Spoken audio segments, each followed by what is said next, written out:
We got some fun stuff.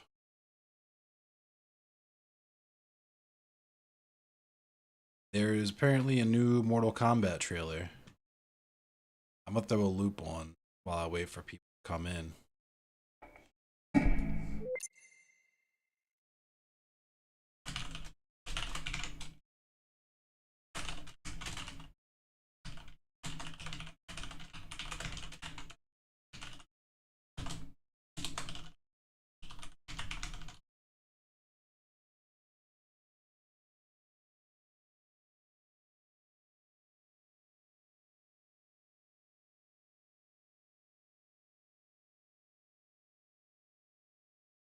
All right.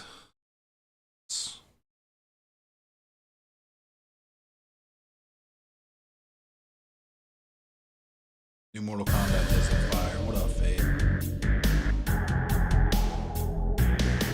So many questions. I hear it's supposed to just be a reboot, and I kind of thought that they might do that, you know what I mean?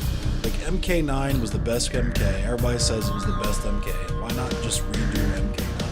Like, I thought an MK9 remaster would have came out, but I guess they're just straight up redoing it. Which is cool. I fuck with that. I want to play as Smoke.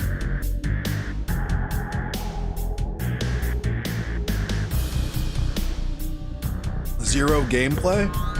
I mean, it can't be worse than that Elder Scrolls 6 teaser where it's literally just some fucking mountains and a logo and pre-order now.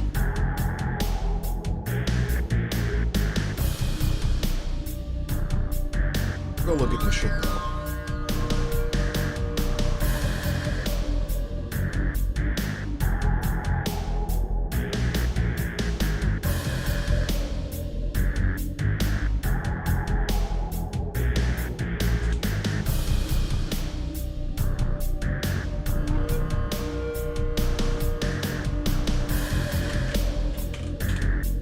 What up, Globus?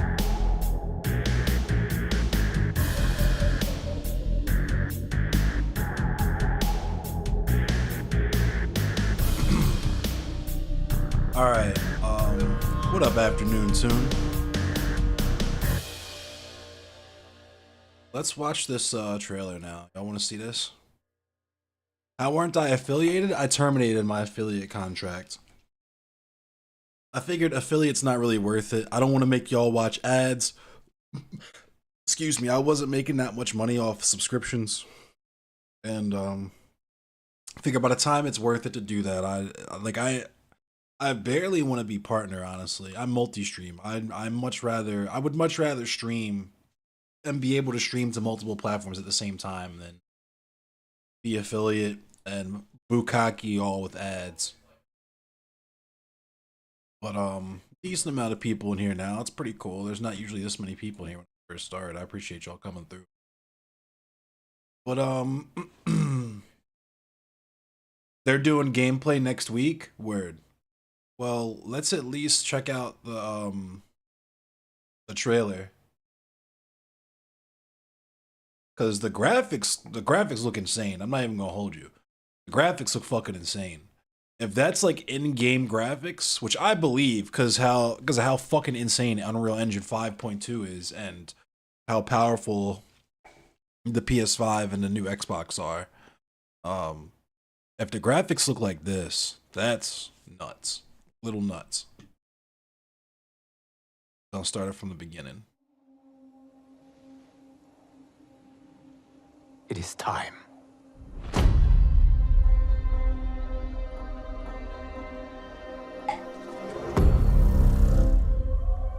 Time to wake up to a new reality. To a blank canvas that I have painted in with warmth and peace. In my new era, the choice is yours. Whether to live in quiet serenity or bloody strife.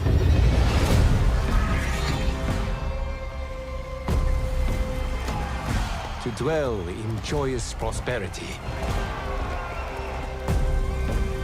or bitter rivalry. Oh shit. and face each other Oh shit. as sworn enemies, or united as brothers. But a storm is brewing, and soon you will discover that even in this new era, one constant remains.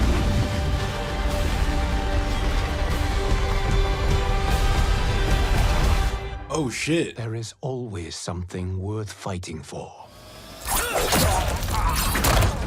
Damn. Okay. Damn! Damn! You have chosen to defy peace. Then you have chosen war with a god.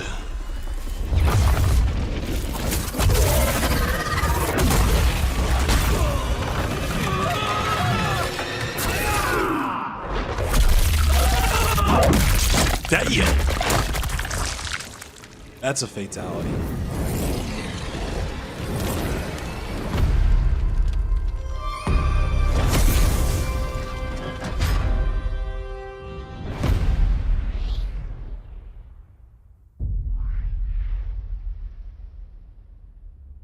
MK9 Sindelled the whole cast. How is Shang Tsung DLC, dog? That makes no fucking sense. Well, on that note, I'm gonna probably buy my plane ticket to Evo tomorrow since I can get a flight for only $200. So we'll see how that goes.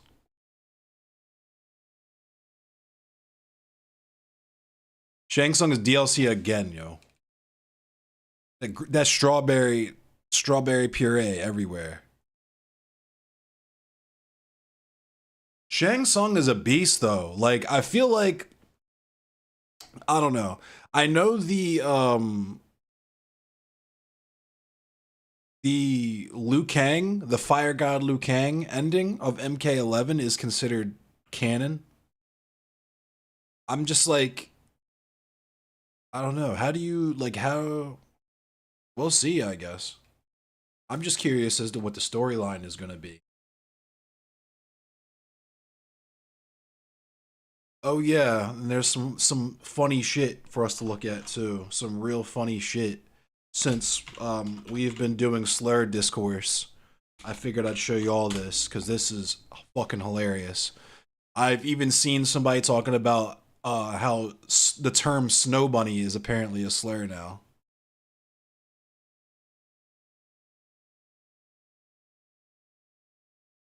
Yeah, MK does have comics, Malibu Comics. That's not canon, but yeah, they came out. God, them shits came out when I was in elementary school. I remember the Malibu comics dropped in what was that, 96, 97? They had Baraka as a good guy and shit. That shit was crazy. And then they had the little action figures. 97? Yeah, that's what I thought. 97 is when GoldenEye dropped too. What a great year. 97? 9/11 hadn't happened yet. You could still bring weed on the airplane.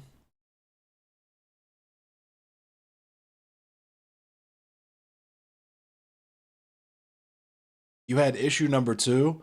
Them shits are probably worth a brick now. I would imagine them shits are worth a decent chunk of change.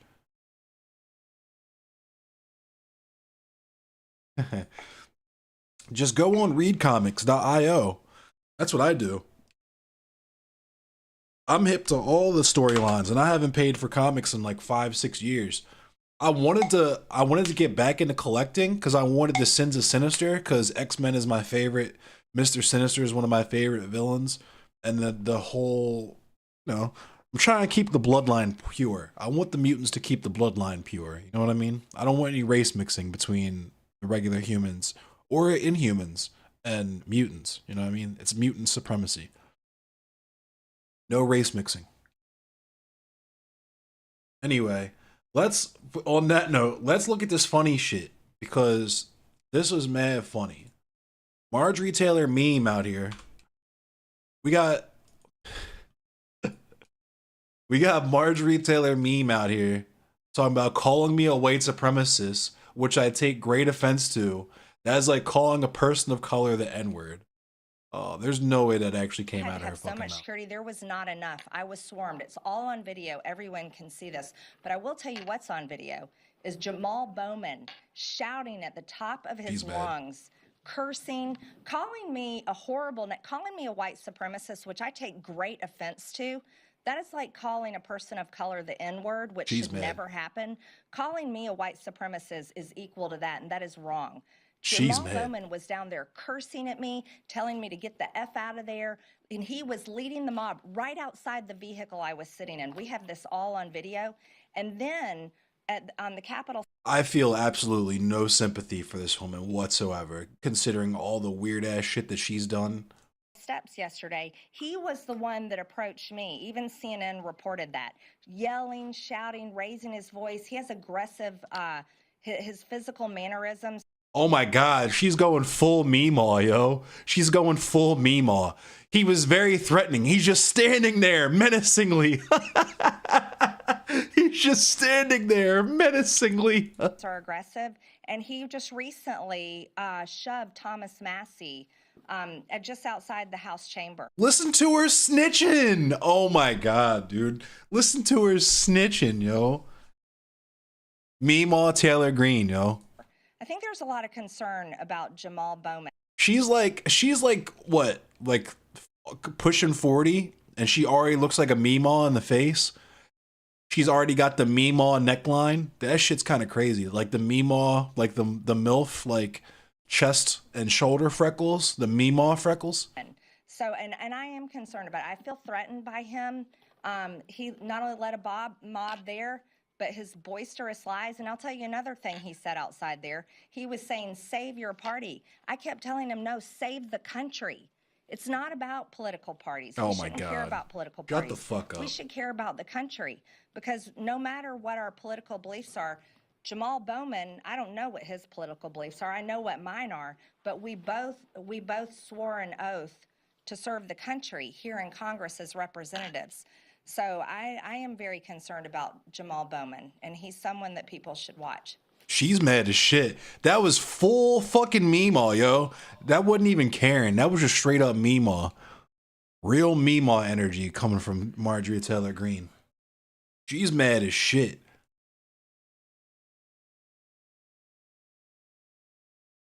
Yes, I'm gonna call her a Karen. And yes, I'm gonna call her a snow bunny as well. We're pulling out all of the anti-white slurs tonight. All of them. I'm clearly racist. I'm clearly extremely racist. Seeing black people and white people together makes me very, very angry. It's my kryptonite. When I see it, it reduces my hit points. It does psychic damage to me. Endless slurs. We're going full F-bombs. We're just gonna drop hella slurs. All the anti-white ones. Karen, Snow Bunny, Snowflake, Snow Beast, Mayo Sapien, Alabaster Demon, you know, all of them. Saltine, you know what I mean?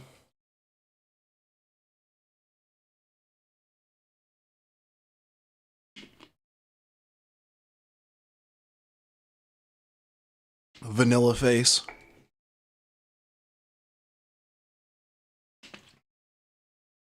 Colonizer, settler, CEO. I'm honestly, in terms of release, I'd probably be getting Street Fighter 6 first. I think that comes out before MK1.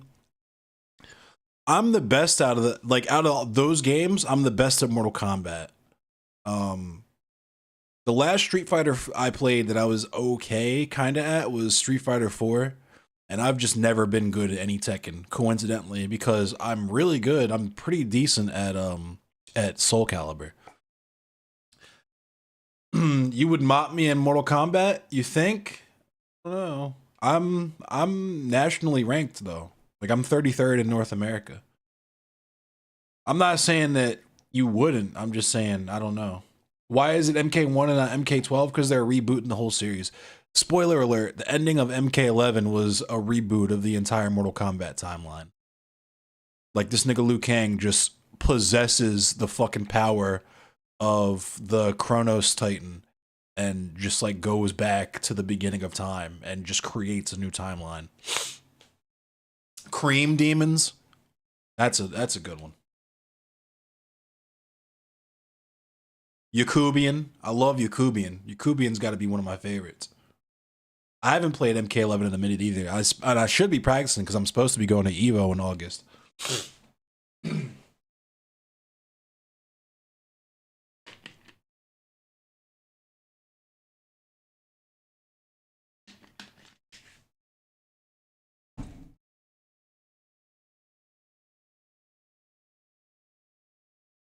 Just cause, let's put. I gotta play a song for y'all. Just cause. Remember this song?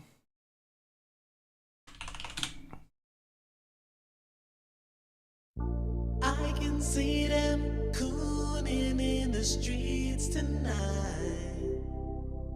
Coon on. You were cool like Condoleezza Rice. You were cool. Can't forget about Kanye. Coon, coon, coon, coon. You were cool. Ain't got a clue like Stacey Dash. Saying black girls don't fuck with you because you love anime. Coon, coon, coon, coon. Motherfuck 12, shout out Kamala Harris. Boy, you African, why you saying you from Paris? Niggas Herschel walking, talking shit that they ain't knowing. Running with them clan niggas like Candace Owens. I don't get hype just because a girl is white. I can't fuck with girls lighter than Ice Spice. Cook out invites and nigga passes don't exist. How you black as fuck, but your bio say you mixed. You were cool like Condoleezza Rice. You were cool, can't forget about Kanye. Coon, coon, coon, coon. You were cool, ain't got a clue like Stacey Dash. Saying black girls don't fuck with you because you love anime. Coon, coon, coon. Hey, point them out like Colin Powell, Terry Crews, Clarence Thomas, Oprah sometime. If you a colorist like Chris Brown, you a motherfucking who need a beat down. Isn't that lovely? Isn't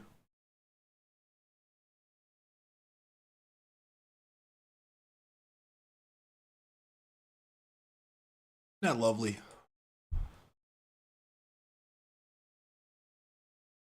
You know, also just say it's mad fucking weird.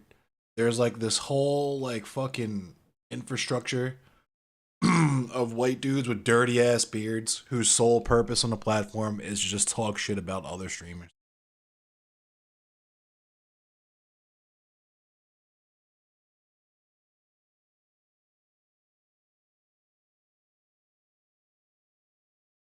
Wash your beard, yo. And I don't mean like stop using that fucking 3-in-1 in your beard, yo. That shit looks nasty. Your beard looks drier than my knuckles.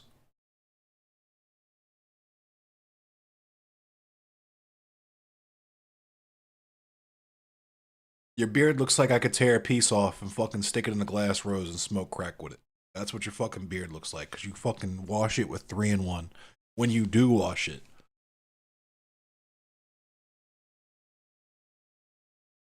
Sticky beards. It's not even just sticky beards. There's a lot of ginger beards, too. A lot of weird-ass ginger beards. Motherfuckers spend entire streams talking about me. Trying to divine my point of view to paint me as some kind of fucking weird, like, racist, right? Refuse to ever actually speak to me because I talk shit about their friend. Woohoo. He talked about my friend, so now I'm mad. I'm gonna talk about him. He is racist. Fucking cowards. I understand why these people do Twitch for a living. They wouldn't last 30 fucking seconds in my world. If they did my job for an hour, their back would snap like a fucking toothpick.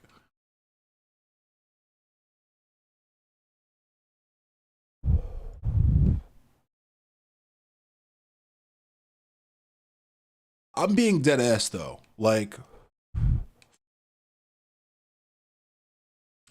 why do so many of these streamers, so many of these fans want to also be debate streamers? I don't get. That's the other thing that's weird as shit to me too. Motherfuckers are like watching the VOD of our like panel, of our discussion panel, and like treating it like it's a debate.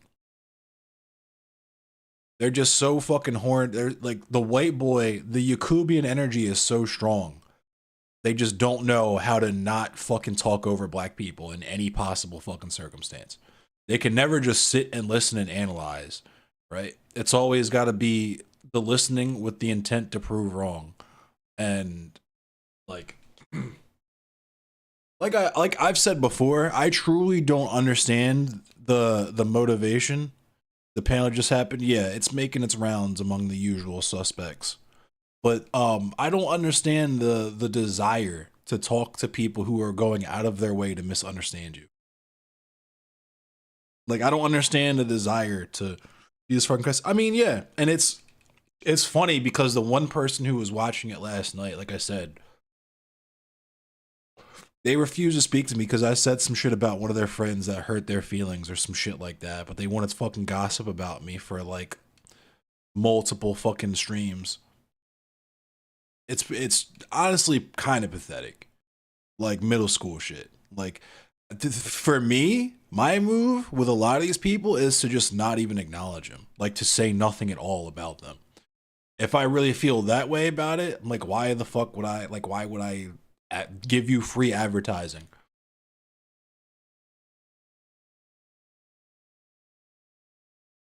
But these people want to talk about me and then never have an actual discussion with me because they're that fucking afraid of what I might say or how they might look.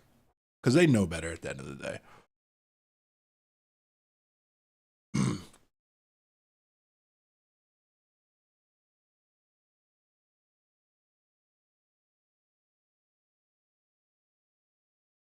I'm not even talking about Vosh.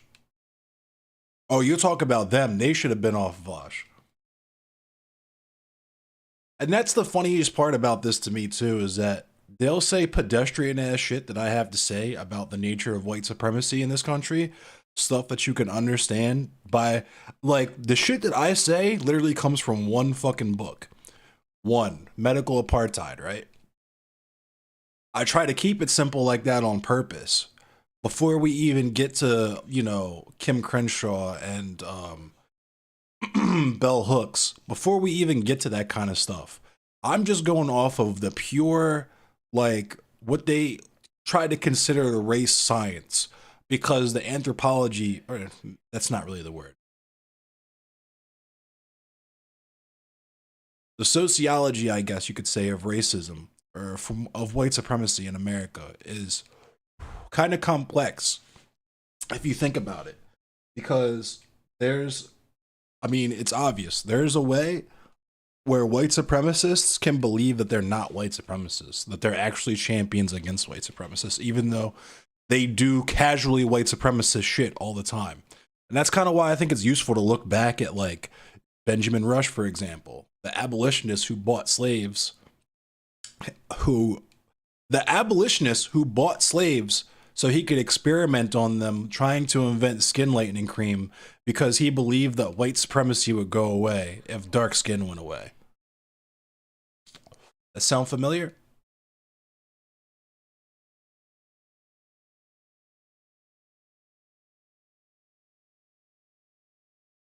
When racial differences, i.e., when we're all the same skin color, then clearly white supremacy will disappear, because that's never something that actually happened at any point in time.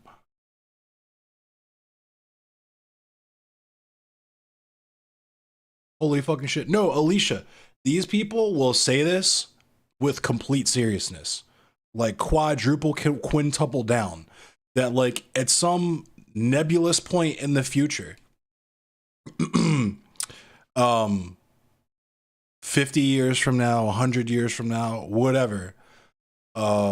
Everyone will be all of the same, like Chris Brown, like, you know, Jesse Williams, like shade of tan, just like high yellow, I guess you could say, with like different color eyes and shit. And racism will be gone because there will be no white people, air quotes, white people, and there will be no like people who look like me will not exist. Just like people who look like Vosh will not exist, because everybody will be the same shade of tan. Never once stopping to question what that people's culture would look like, especially if we know that white people have cultural hegemony. Because that's the ugly question, right? That's the ugly realization, is that your culture is white supremacy. No one ever wants to acknowledge, maybe I'm a little bit fucking racist, right? You know what I mean? Nobody ever wants to be like, you know what, maybe just maybe I'm a little bit of a misogynist. Maybe I'm a little bit of a transphobe. It's always confirmation bias. We seek out things that confirm our preconceived notions, including the people in the marginalized groups whose existence we deny, that will reaffirm those beliefs as a matter of survival, right? Which is really fucking disgusting. That's what makes tokenization so gross, right? Steven from Django Unchained, right? He's played as a comedic character, but he's a truly fucking tragic character. Truly tragic, because he's gonna die alone.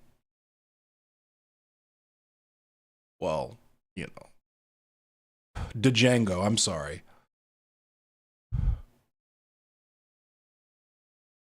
Skin tone wise, that's not how genetics work anyway.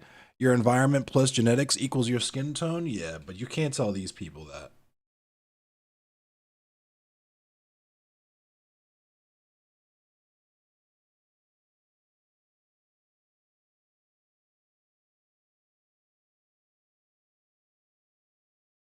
We throw the loop back on.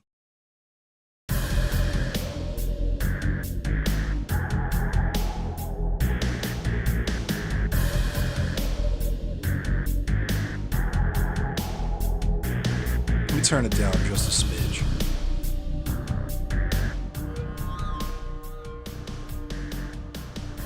There we go. But it's like, I feel like I'm taking crazy pills. You know what I mean? I feel like I'm having the same conversations over and over and over and over again. Because people say the same dumb shit over and over.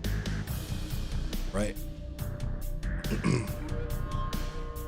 If I say, first of all, just hold on. For as long as Destiny, Vosh, Philosophy Tube, ContraPoints, H-Bomber Guy, etc. have been on the scene, when have there been other POC contemporaries? I mean, they've existed. It's just that half of the names that you mentioned before that have been, not half, a solid third of the names that you mentioned before that were engaged in trying to bully them off the fucking platform.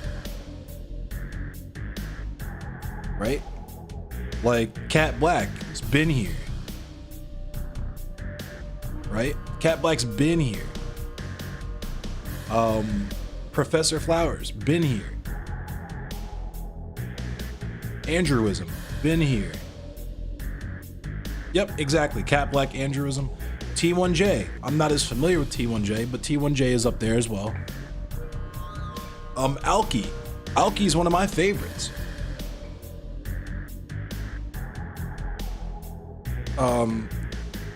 Princess Weeks. Foreign. You know what I mean? Lil Bill. There's Black Redguard, FD.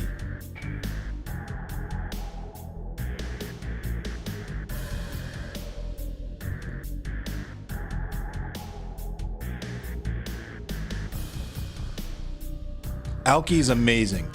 If you're remotely leftist, like a real leftist, as in you give a fuck about the workers, Turb's pretty new. Smoking on stream, yeah, it's okay. Meemaw from the internet. At Polymemaw, this is just CBD. It's Delta 9. It's not real weed. Please, it's not TOS. Please don't tell on me. Peepaw, you tell him Pep Pep. Don't tell Pep Pep and Meemaw. What is his channel name? It's Alki Historica. Let's watch an Alki video, bro. You want to watch some Alki?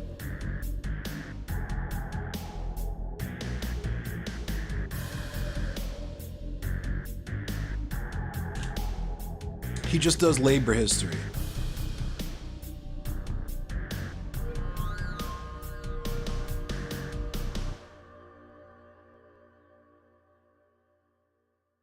Hang on. Here he is.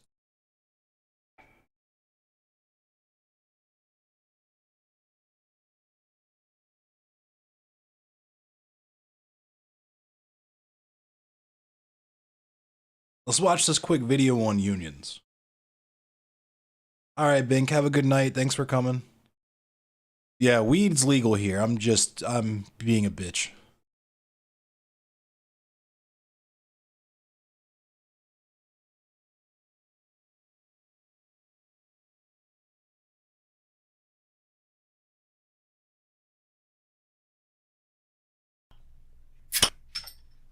Unions. They achieved shorter work days, the weekend, and ended child labor. Well, relocated, but that's a topic for another time. Yikes. All of our lives would be exponentially worse without unions. But anti-union propaganda has erased this fact, and what a union is from the minds of many workers. Let's fix that. What is a union? A union is an association of workers coming together to achieve common goals. These goals can be anything that the workers desire, and there's a wide range of them. Within the workplace, unions fight for higher wages, shorter work hours, safer working conditions, job security, more vacation days, improved healthcare plans, better retirement plans, more respect, trans rights, and so much more that I literally cannot list everything. And these can extend beyond the workplace. Unions have fought and continue to fight for various social and political goals like desegregation, in some cases Medicare for All or a Green New Deal, and some even pursue the abolition of capitalism itself.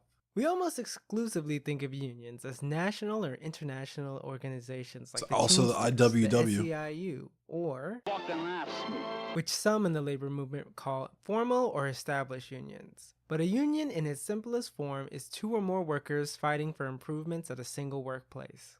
Workers do not have to join an established union, get certified, or even get a contract to be a union. Each of those avenues comes with benefits and legal protections that workers often find worthwhile, but they also come with drawbacks. We'll discuss those benefits and drawbacks in a future video, but it's important to understand that workers have options. Lastly, let's talk about union models. There are several different types of unions and unionism, but today I want to introduce just 3. For instance, the earliest form of unionism and the one that most people think of is craft unionism. Craft unionism is a union philosophy where skilled workers are organized into unions based on their trade or craft.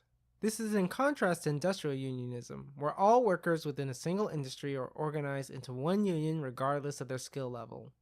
The conflict between these two deserves its own video, but it's worth knowing that the AFL embodied craft unionism during the early 20th century, while the CIO embodied industrial unionism before they combined in 1955. Speaking of the AFL-CIO, it is not a union despite what many labor journalists report. It is a labor federation, or a group of unions that pursue common goals regardless of union philosophy. It's a union of unions, if you will.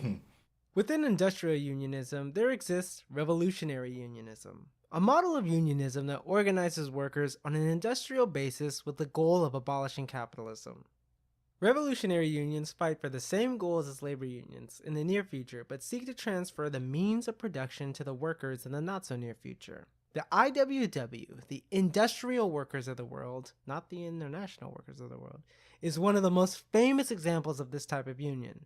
I'm a wobbly, so you can expect to learn more about the philosophy of this organization and its evolution over the past century here. Naturally, revolutionary unionism opens up the conversation to syndicalism, and depending on who you ask, these are either the same thing, or the latter is a much narrower concept of the former, but that deserves a video of its own. And now you understand what a union is, and have some knowledge on 3 different types of unionism. Thanks for watching. This was the first in a series of short videos that will discuss theory related to organized labor. I have several of these planned, but please suggest topics in the comments below and give this video a like if you want to see more of this kind of content. Next up, we're going to talk about collective bargaining and direct action. I'll see you there.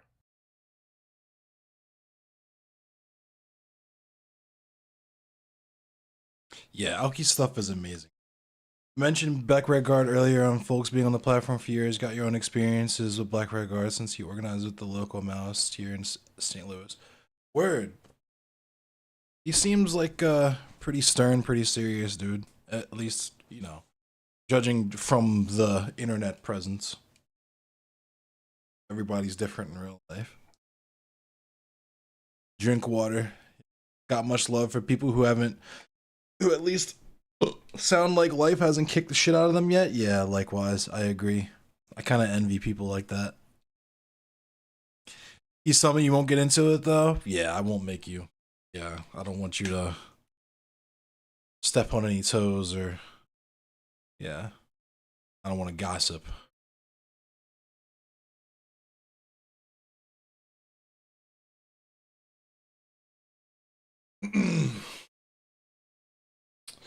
So, y'all want to play some Hunt Showdown? Maybe? A little hunt? A Hunt Showdown?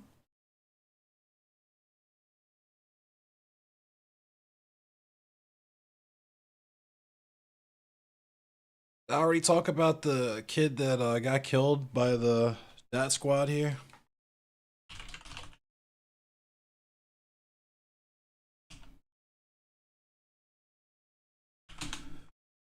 Baltimore police's they released the body cam footage. I actually watched it. And the only reason I watched it is because like I had to know if there was actually a gun or not. But it's inexcusable.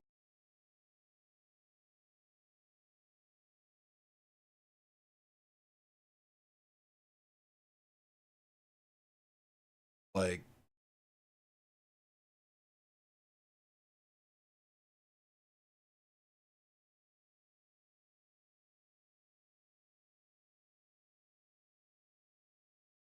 I can't read the Sun. It's paywalled. Go to WBAL. Stop! Put the guy down! Put the guy down! Police released this video showing the officer shooting of a 17-year-old Baltimore boy. His family identifies the team as Mekhi Franklin. He was shot May 11th on South Caroline Street. Police say Officer Cedric Ellaby chases him shots. for a minute. They believe one of the bullets hit the teen. What happened remains under investigation. He chases him for a minute. The video comes from Officer Ellaby's body-worn camera. It shows his arms and the street as he sits on a stoop talking with 2 males, including the 17-year-old who was sitting next to the officer. This officer was out of the car, which citizens are asking for officers to do, engaging and disarming, if you will, because the officer took a seat right next to this individual and was engaging until the officer's actions escalated because the individual took flight. As Franklin walks away, the officer approaches him again. The officers believe the later ID'd 17-year-old had a bulge near his waistband and decided to approach him. At that time, the individual fled on foot. The video continues with the officer chasing the teen. Police say along McHenry Street, the teen reaches for and pulls out the gun. That's when Officer Ellaby fired his weapon. The gun the teen allegedly had was recovered at the scene. Police say it is a Smith & Wesson 9mm handgun with an extended magazine. And they say from their investigation, they know the gun was stolen from a car in Baltimore back in June of 2021. As for where the police shooting occurred on South Caroline Street, they say they received 150 calls for service in that Shipley Hill neighborhood over the past month. Disorderly persons, burglary, assault, calls for narcotics, and 3 calls for an armed person. This area is located in our tri-district area. And see, the thing is like, where do those calls come from? You know what I mean? area and is a microzone. This area is a focused area to provide greater visibility and better response times with the goal of deterring and preventing violent crime in this historically violent area. Now, police say the gun they found had 4 rounds in it. They would not comment on any possible charges that the teen might face, and the commissioner would not comment on the actions of the officer, saying that he is waiting for the results of the investigation. Reporting live from downtown Baltimore, Barry.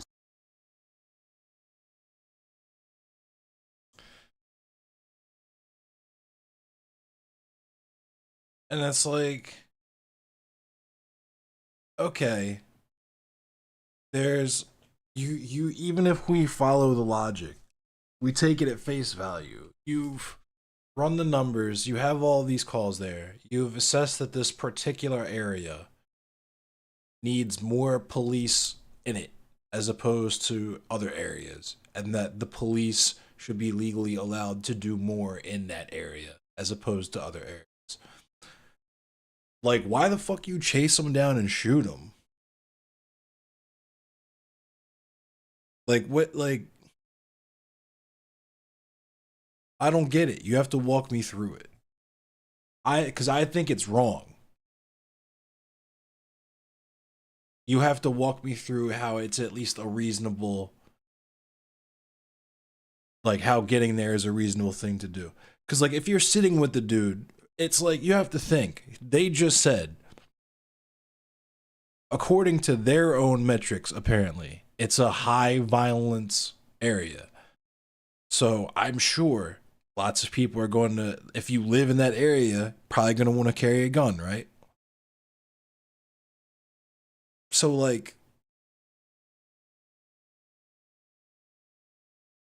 it's one of those weird things to me where it's like the same thing kind of like with driving a car, right? Where it's like, you can either drive or you cannot drive. You either know how to drive and you are a good driver, or you are a non-driving ass. There's really no in between those two things, right? So I never got why it's like, all right, you got to pay $300 to go to driver's ed, then you have to have 60 hours of road time and this blah blah blah blah blah. Like, when I was like a little kid, I always thought that it was just like a test that you just went to take. Like, you just like, all right, I'm gonna go take this driver's test. I'm gonna show this person that I know how to drive and I am not a non-driving ass, and they're gonna give me my driver's license. It was like this whole fucking process that lasted years. I got my learner's permit when I was 16, and I got lucky because they changed it like a few months after I got my learner's permit, so that you had to be like 16 and 9 months or something like that. So my birthday was like just before the cutoff. It was fucking wild. And then they moved it back.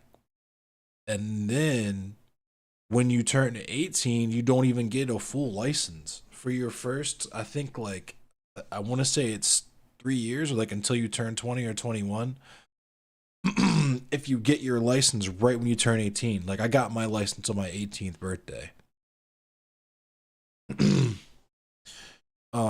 So I didn't get you get a provisional license, and there's like all these stipulations to it. Like, you can't have passengers, and it's the same thing with a learner's permit. Like, you're not supposed to drive by yourself. You have to have someone who has a full license in the car to be driving. Yo, what up, Nabil? What up, Kuma?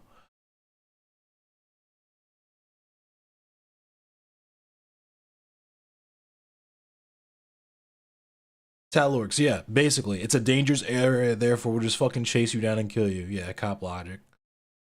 1000%.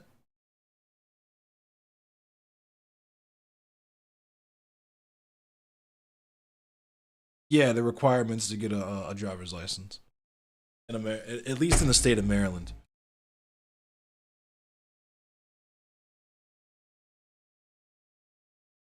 Cops have full license to hunt suspects for sport. I mean, yeah, they can fucking.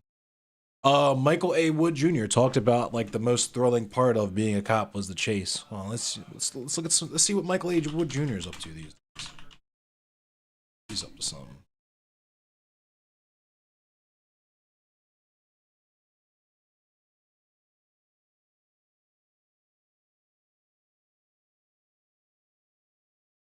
Let's just damn, he went on Joe Rogan. He talked to Joe Rogan for 30 minutes.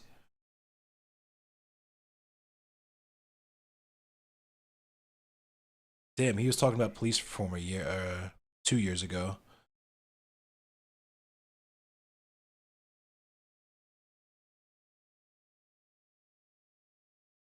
Not a good start. Yeah. I didn't realize he went on Joe Rogan and the Jimmy Dore show, which is like, okay. Weird platforms, but the message is, well, all right, I'll just play the original Slate interview that he did.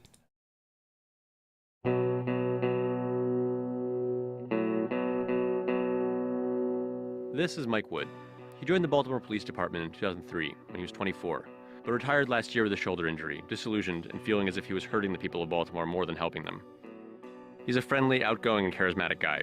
I shouldn't have been surprised, since over the past month, he's gotten a lot of practice at being camera ready. After going on a Twitter rant in which he revealed a series of awful things that he saw his fellow officers do while on the job, he has become the go-to dissident in the law enforcement community for journalists everywhere, an informed critic with an inside view of a culture that has come under unprecedented scrutiny over the past year. For all the talking Mike has done since going public with his stories, I didn't feel like I had a clear understanding of what being a police officer in Baltimore was actually like for him, what the job had demanded, and how the culture of the Thin Blue Line had affected his thinking about the role of cops in the lives of Baltimore's least fortunate, most vulnerable residents. With a notebook full of questions, I headed down there and asked Mike to give me a tour of his old stomping grounds. You just ran a red light. Yeah, it happens. There's nobody here. We drove through his different posts, starting with the Baltimore Police Academy, the place where new recruits go to train before they're sent out into the street. You guys can see what it is. It's a refurbished, abandoned school. It's disgusting on the inside. Like, that's one thing that gets lost a lot, is how the officers are actually treated in Baltimore, and they are not treated good. Like, the Eastern District where I was would have literally sinks hanging off the wall. He told me story after story that would leave anyone dumbfounded and angry. The officer comes around the corner and just boots him in the face as hard as he can. He just turns and just smacks her, like, open. Got out and, you know, threw the guy off the bike, picked up the guy's shoes, threw the guy's shoes onto the roof. I had heard about some of this stuff already from Mike's Twitter feed. What I really wanted to understand was why it happened. How does this culture of contempt and violence towards black people take hold in a police department like Baltimore's? And how is it perpetuated, even after an Also entire because year of there's police so many scandals being in the black people headlines? here. It's like 60% black. For a while, when you're infiltrating, you're still technically a trainee. You could have been fired at any moment. For the first year, you can get fired for anything. You're just in pencil. It was during that time period where, like, even if I would have spoken out, somebody could have just been like, well, you're fired, see you later. You can't, like, when you're in that probationary stage, you can't upset the apple cart at all. You're going to be gone if you do. Could you just describe sort of what you learned about police culture during those early days? Yeah, you don't learn about it. You hear the past stories, and you see when a cop does something wrong, you see the unions and you see the politicians stand up for the officer. You don't see anyone stand up for the citizen. They just become a statistic, a number that you're going after. I couldn't tell you. There are lots of black cops though.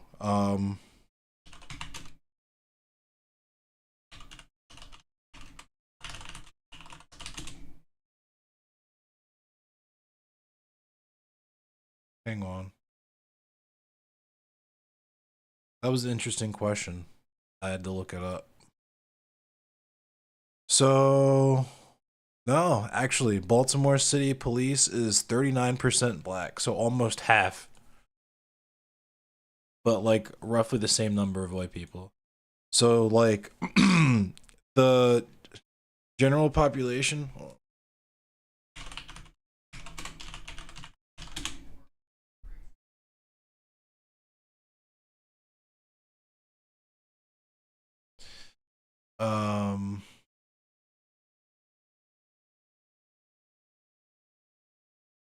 This is the population by race. It's 30% white and 62% black. So it's like it's the city is majority black. Like it's a black fucking city. It's a typical city. And the tax bracket for those white people is fucking wild, believe me. For a lot of them anyway. Not all of them, obviously. But yeah. That's like almost like a total reversal when it comes to population of. It actually says it right underneath. I'm silly.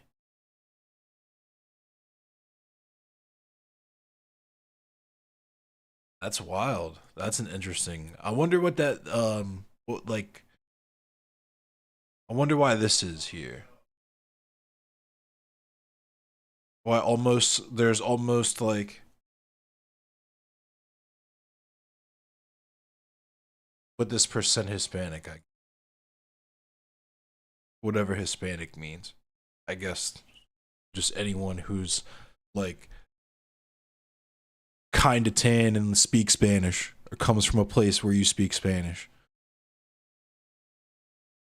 That's how fucking America works. Or maybe they just mean like Latino people, like people from like Mexico or something. I just wonder, like, I'm wondering why this is though. Like,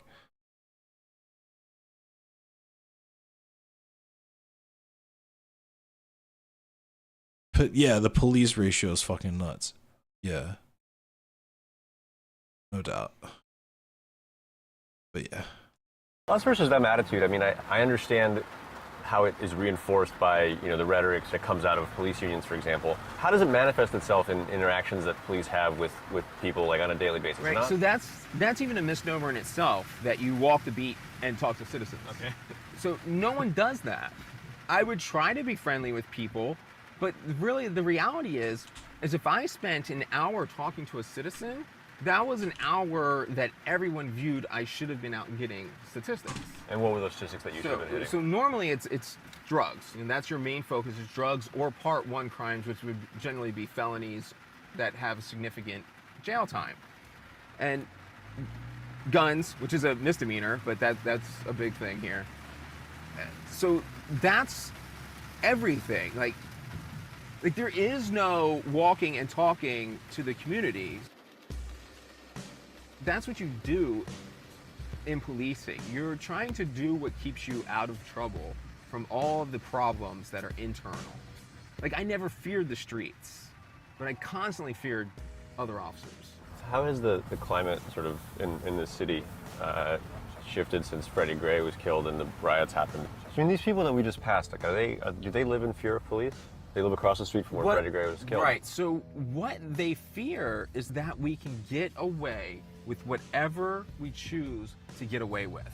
The laws are to the point where anybody can be locked up pretty much for any time. Like one of the cases I did in the Senate in Maryland that I testified to was how you can't actually drive a car legally. I mean, it would be impossible. Whoa, what the no fuck? one can get this car from here to the end of the street completely legally. So an officer can arrest you at any moment. At any point in time. The house in the you're background, I thought I used to live constantly ready to be a problem. Do you want to go back to the story you were telling before? So you were called on the radio for backup. I hear the call, and I'm not too far away from where we are right now. I'm in a position to head off the guy that's running. I get out of my car, get into a nice place, and corner the guy in an alley. You know, he turns and sees me. We have a little bit of struggle. I put him on, we get on the ground. He gets the handcuffs on. And all in all, this is just like a passively resisting arrest. No cop should ever be upset when a suspect passively resists being taken to jail. That's what you should expect. And I got him down with the handcuffs, and the officer turned the corner to the alley and just kicked him in the face as hard as he could, it seemed to be, because his face swelled up instantly. He had a nice black eye, it was a contusion. Why does he do that? What is the kick for? All right, so I'm guessing, but my guess is that he's pissed off that he lost the foot chase. I mean, would I be pissed off if I lost the foot chase? Yeah, I've lost foot chases. It pisses you off.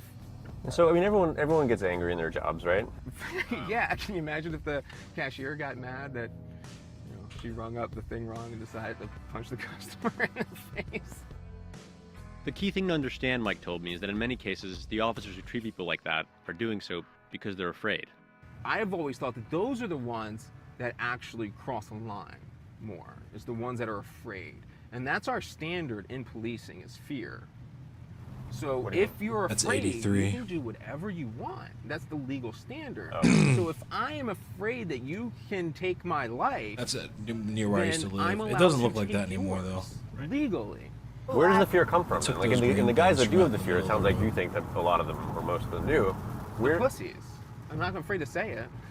They were the people that were afraid before they came in, and just because you got a badge and a gun doesn't suddenly mean you're not afraid. I don't think most people think of police officers as being afraid, as being primarily afraid. Definitely afraid. There's cops that won't get out of their car when there's a fight with a guy and another officer.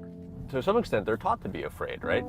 That we were, they've shown videos in which guys who hesitate, a second too long are blown away by some madman in the street.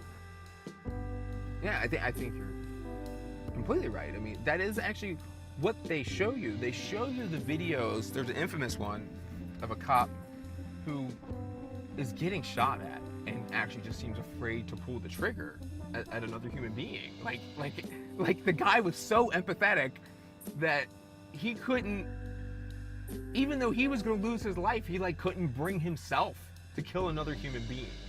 And that's a video they show all the time. Fear, Mike said, has a nasty tendency to turn into a kind of constant low-level anger. What feels sort of within the bounds of acceptable behavior in Baltimore? I would have read this, at least during the time when you were on the job. I tried to hit it with a 12-foot ladder, but yeah, I mean, they don't have much of a release, so I think a lot of it gets built up in bitterness of the people and of the environment, not in a productive way.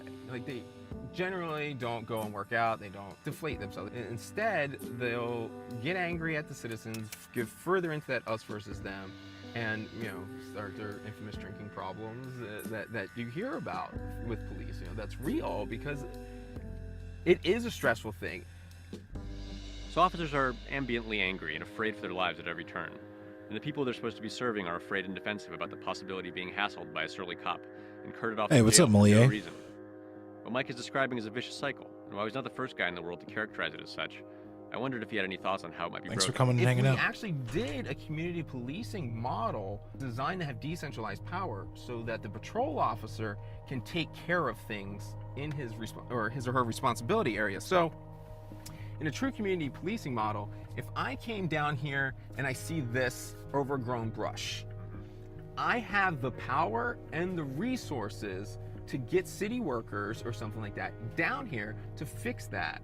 I should have the ability to get weed whackers and recruit people in the neighborhood, and maybe for that day of work, instead of locking people up, I came out with the neighborhood and did this, because that would have some kind of improvement overall.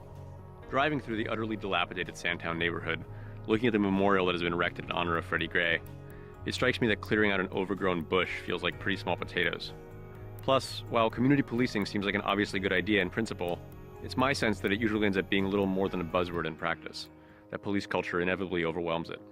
Well, that's the thing, though. I mean, I think culture, is the transmission of values, from one person to another. I don't know if it goes laterally or if it goes from, from the top down in terms of rank. You do as your commander or your captain says, and you think the way he thinks. But it has to, I don't know. That's what I'm asking.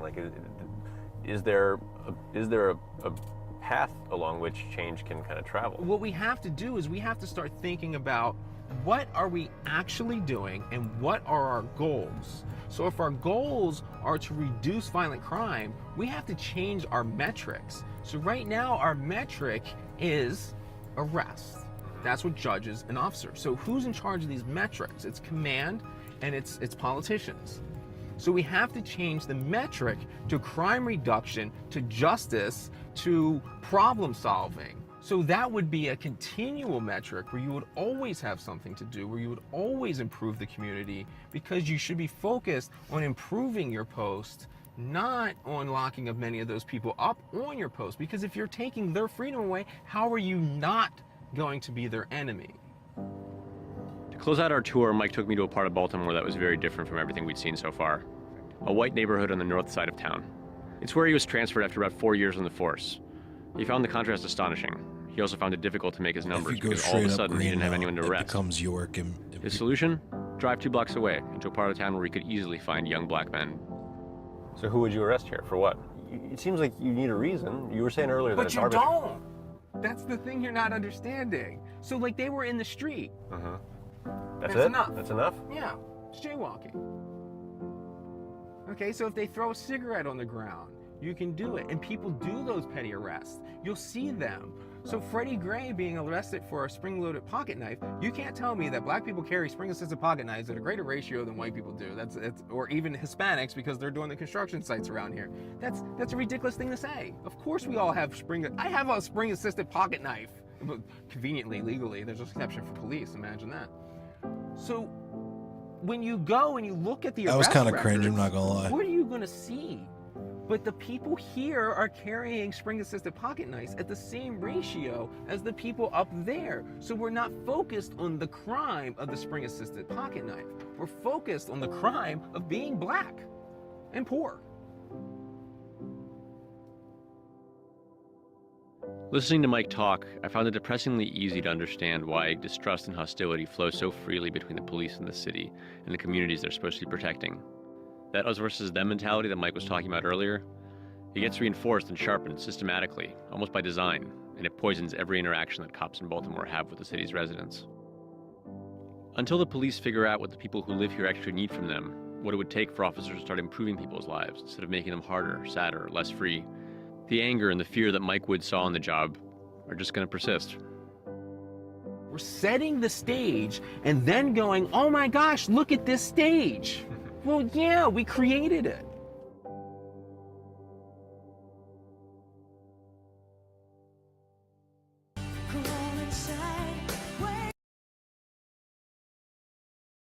Yeah, so there's that, which led to the reason why he kind of blew up is, you guys have seen We Own the City, you're familiar with the story, but that kind of happened alongside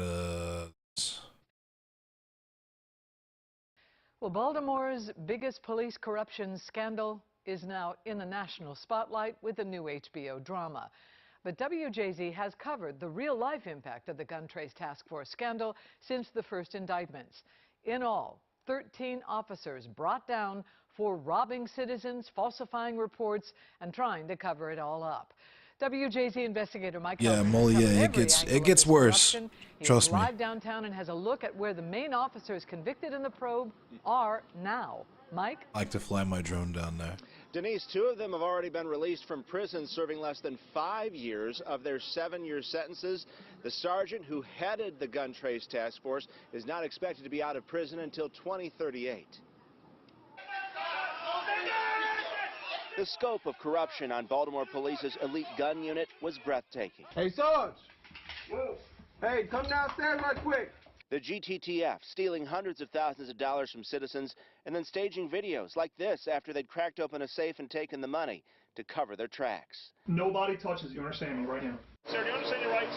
Ringleader, former Sergeant Wayne Jenkins, admitted committing multiple armed robberies and stealing more than $1 million in drugs. He's serving the harshest sentence, 25 years in a Kentucky prison, yet not interested in telling investigators what really happened. He was much more interested in, having a movie producer come in and sit with us during the interview. So, and a guy who passed himself off as Jenkins's representative, who was not a lawyer, was actually one of his former cellmates, drew this out for over a year. Former detectives Daniel Herschel and Marcus Taylor were the only 2 not to accept a plea deal and go to a jury. Both got 18-year sentences. Herschel shared letters with WJZ where he still proclaims his innocence. I'm with Detective Ram here, approaching his field with his Honda minivan. Everything's up here. Jamel Ram is serving 12 years and is currently in a secure medical detention facility in Minnesota.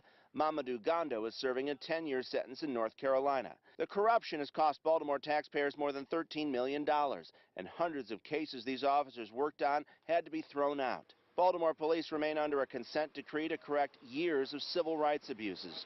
In a one-on-one interview this week, the commissioner told WJZ he's committed to reform. We are retraining, They got that guy relearning, the fuck out of and here. reteaching a better way to deliver police services here in Baltimore. And there are still ongoing prosecutions linked to the gun trace task force. Another supervisor, Sergeant Thomas Allers, is currently serving a prison sentence in Florida. His sentence was 15 years behind bars. Reporting live downtown, Mike Halgren, WJZ. There's Detective Graham. He pulled out the handgun and the cocaine. Well, here's a Vice thing. We can watch this Vice thing.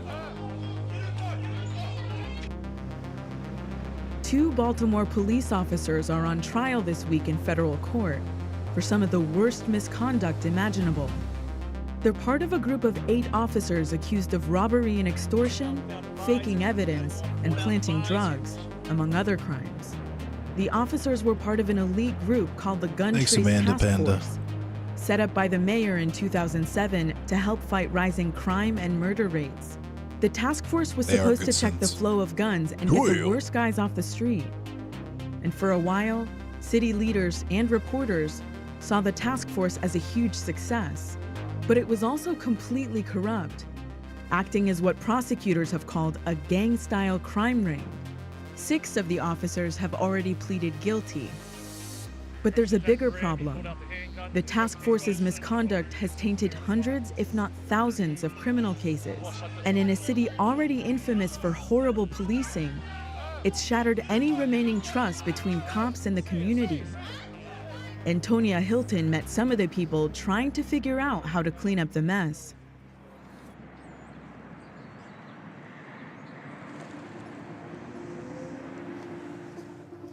It's like so frustrating. This is like, oh yeah, this cop was charged for false information. This cop is alleged to have planted evidence. All right. Deborah Levy is a Maryland public defender whose full-time job is now investigating the gun trace task force and trying to clear the names of its victims. I have a spreadsheet of about 2,000 cases in general that we're trying to undo. 2,000 cases.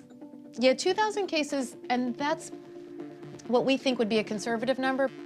I can't sleep at night because there's so many that I haven't undone. It's very stressful. It's really stressful. Her job is not simple. Cops' internal affairs complaints are shielded from reporters, lawyers, and the public by state laws that protect officers' privacy. Levy has to fight in court to unseal them. And she thinks the task force misconduct is just the tip of the iceberg.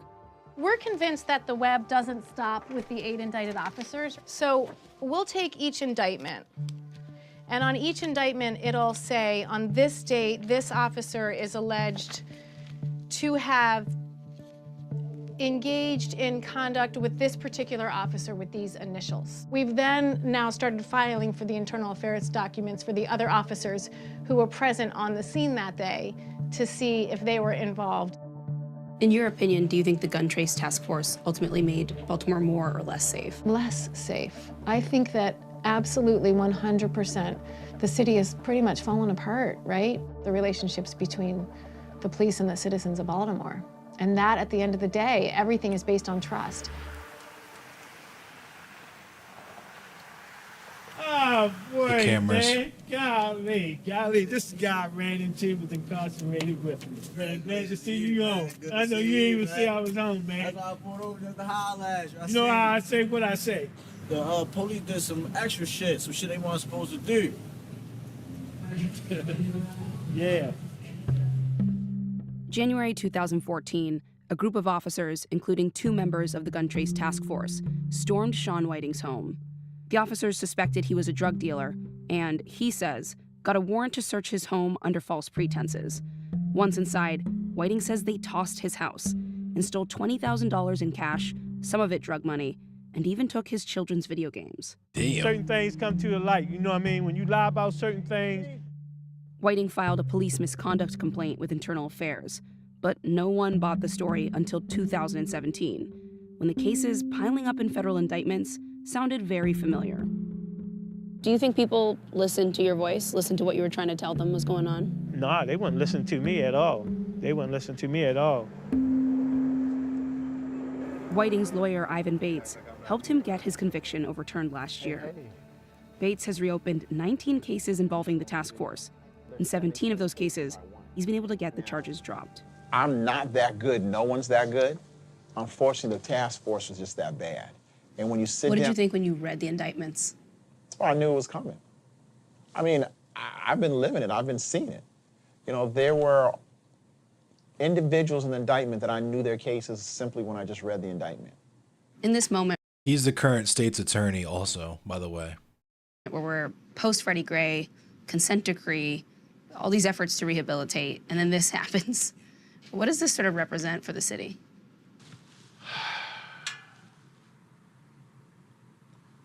Sometimes you have to hit rock bottom so you can get back up. An obvious question that will inevitably be asked of me and the mayor and many others is, you know, are we surprised by the findings I guess of Michael this Harrison report? is the current dude. Kevin Davis was appointed police commissioner in current. 2015, leading the department while the task force committed many of their crimes. There are neighborhoods that say you didn't listen, and you know what, we doubt that it's even, that brazen misconduct is confined to those 8 guys. I can't argue someone out of their experiences or their emotions. And the trust thing, you know, I don't have an easy answer for that. I know that it's a, you know, our Goodwill bank account was significantly drawn upon by this incident. Should you have found out earlier? I have 3 full-time internal affair detectives that are assigned to the FBI Baltimore Field Office Anti-Corruption Unit. The question, rather, for law enforcement is when bad things happen, and this is certainly a bad thing, you know, what are you willing to learn from it, and what are you willing to acknowledge and do better to improve to decrease the likelihood that it'll ever happen again? Just a few days after our interview, That's PR. Davis was fired by Mayor Catherine Pugh. We need violence reduction. We need the numbers to go down faster than they are. That's how every governor or every mayor is, unfortunately. They just like, it's mad sus. Like every single mayor just takes hella money and just like gives hella money to the police. Do you think there's going to have to be some kind of public apology, public reckoning? I don't think we'll get that. I am not so interested in the public apology as much as I'm interested in getting to the bottom of it. Because until you do that, right, until we can be assured... Your apology doesn't mean very much. No, because I just still think there's still misconduct going on. I mean, there just has to be. In the meantime, she's stuck undoing the damage one person at a time. So you know how you called me about your conviction? Right. They're willing to undo not just your conviction, but your 2 co-defendants' convictions. Wow, that's absolutely great. You deserve a raise. At this point, you can be very, very hopeful that everything's going to be expunged and it'll vanish off your record altogether. Thank you very much. I really do appreciate it. You're welcome. Take care. Bye. Yay. For Sean Whiting, who was released in November 2017, it's 3.5 years behind bars, 3.5 years without his 6 kids. Have you had a hard time getting back on your feet since November? Hell yeah, hell yeah. You come from having a vehicle, you having a house, you having money, they take your money. It ain't like nobody giving me no free money. It's hard. He lives with his aunt now, having lost his house while incarcerated. Apologies and reform won't get any of that back. And we put him in the van, they go to our house and die. is past tense now. Yeah, Ain't nobody thinking about that. It's nobody thinking about it now. What's done is done. It's done. Does it make you angry? It don't make it, not no more. Nah, not no more. Because it's not going to change. It's not going to change. The only thing it's going to do is slow down. And before you know it, it's back at it again.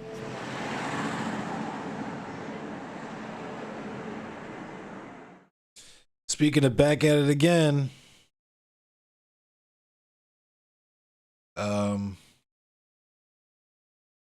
there's this thing about the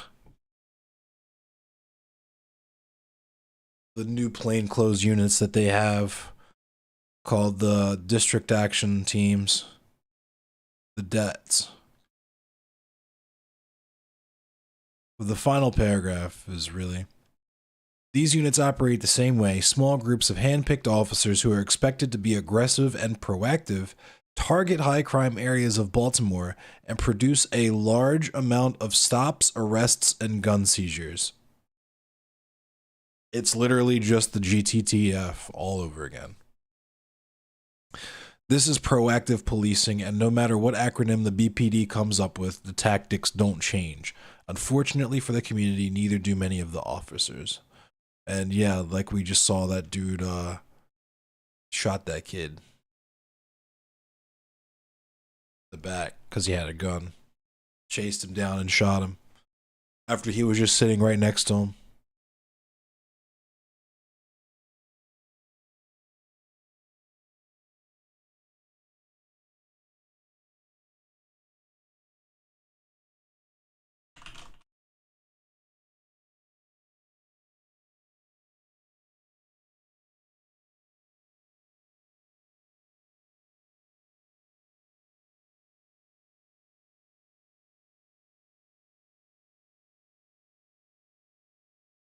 Yeah, Michael Harrison is the current police commissioner.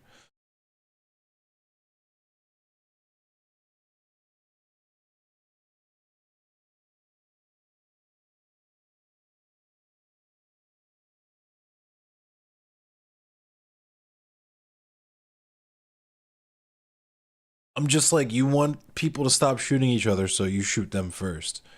You shoot him before you can shoot anyone else, I guess. I don't know. We're just everybody shooting. You gotta stop the shooting by shooting people.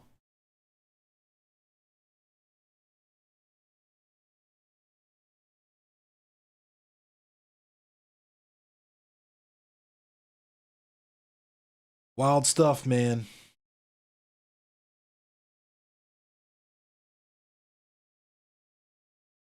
All right, is it time for the Kid Cudi hums to take effect?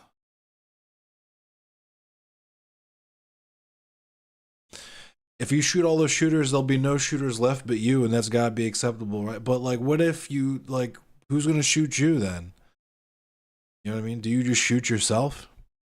It is pretty depressing, but expected that the neoliberals siphoned the BLM protests in 2020 to vote for Biden. Now this shit is happening. Yeah. I mean, we were always gonna get more of the same one way or the other, honestly. Whether we were gonna let it happen, or they were gonna fucking do it to us even harder than they're already doing it to us. But Comrade Scrungus, hello.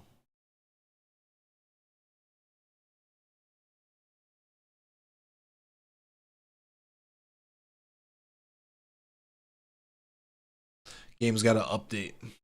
Selassie. Scott Muscadio on the state of the online left? Yes. Direct quote. Hell yeah. What up, Selassie?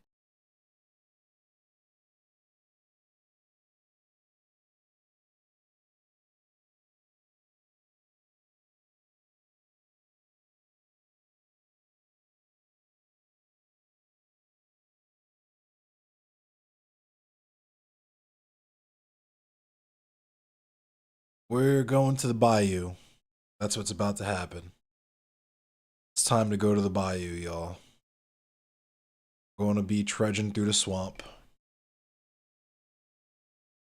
Apparently, Vosh is continuing to defend Shark, even made a video to simp for him. That doesn't surprise me. He's invested.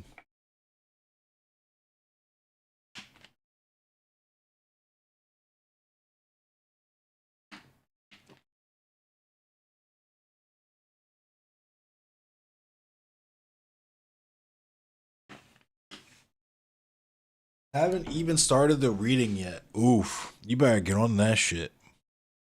Like, I can read pretty fast. I don't know if I could read something in an hour, though.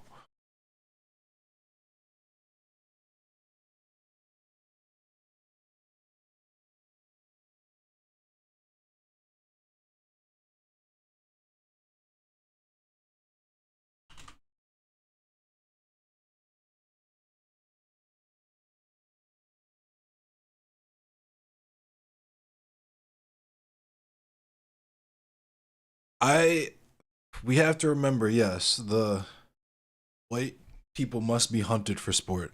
Also, Shark is going to make a video talking about how brave he is to defy the anti-white racists too. I'm sure. I'm positive. Bam. Half of my chat is white.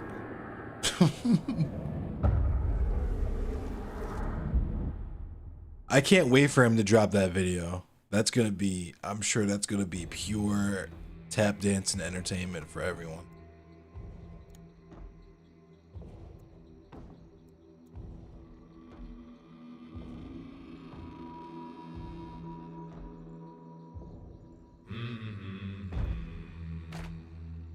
Yeah, Globus, you're one of the good ones.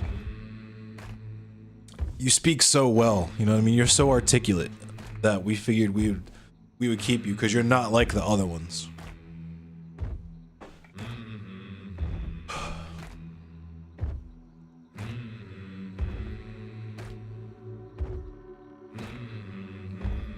I'm anti-white because only half my chat is white. Yeah, and they better not mix either. You better not be, you better not talk to each other. No mixing whatsoever. Not in chat, not genetically. There will be hardline segregation of the genes if I'm to have my way, according to these dummies.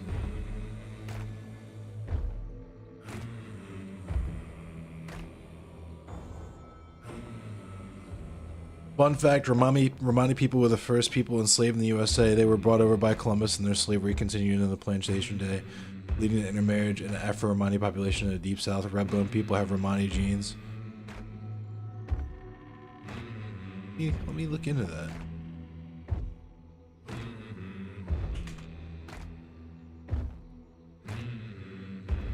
I don't doubt you, I just wanna...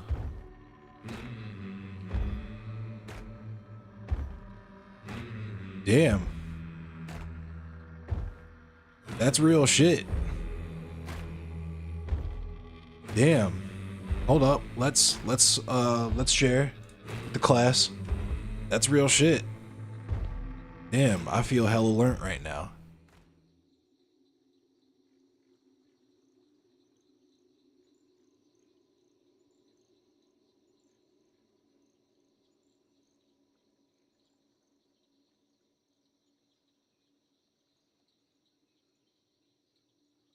Dave Mirror. I won't tolerate racism from these blue gums.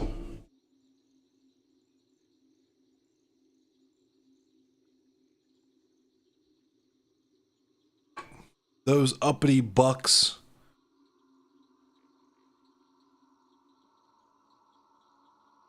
Dog. I don't like... Negress is so wild, yo. I don't even know if I can say that. The stream might get clapped behind that. I guess we'll find out. That'll be the ultimate, right? If I get banned for saying it, this motherfucker's casually hurling it out, and I know that's why he deleted it, because it got banned. You know how I know it got banned? Because I saw other people saying it and getting banned for saying it on Twitter in real time, and that's under Elon Musk. That's Elon Musk's Twitter. You can't say fucking negress on... Jesus fucking Christ, dude.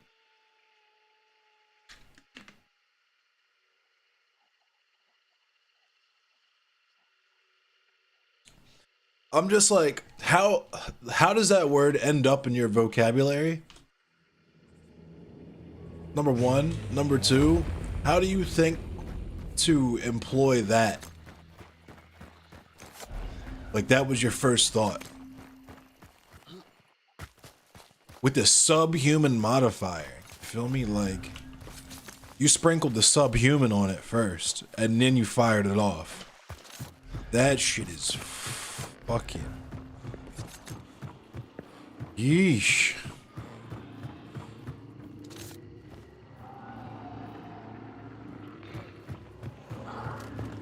It's not racially charged though, it's just internet culture. That's just how people on the internet talk.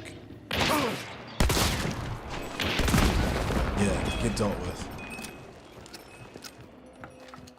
the first time I've ever done that. Take this Pete.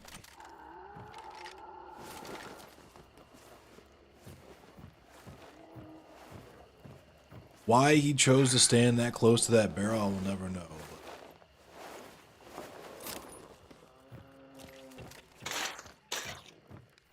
SVU has Nazis saying it? That's where, yo, you're using the SVU Nazi language, yo. Oh my god. Negress is so fucking wild, though. Truly different.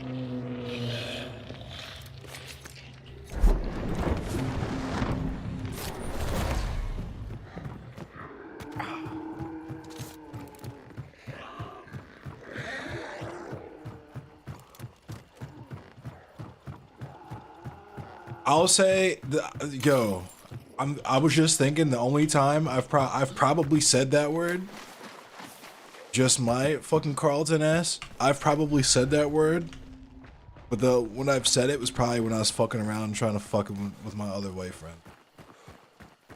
Either to show them new words, racist term for like black people, because like just being racist is a joke.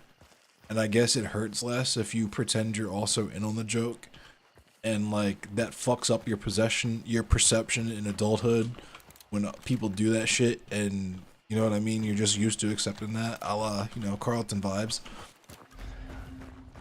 Or you get to a point where you're like, yo, I'm gonna fuck with my white friends, and you just show them horribly racist words just to see how uncomfortable it makes them. Those are how you treat the white people in your life. You just constantly accuse them of being racist and making them as uncomfortable as possible, because that's how y'all made culture in general.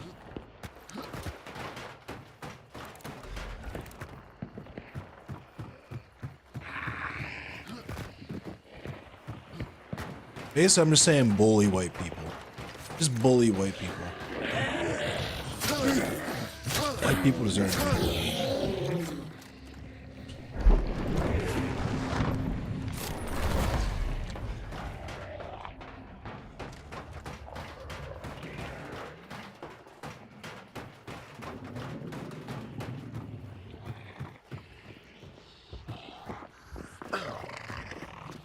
I don't give a fuck if you think I'm racist, because my content's not for you anyway. Dumbass. Trying to sing some music for y'all niggas to tap dance to, so you can at least think it worthwhile somehow. Oh my god.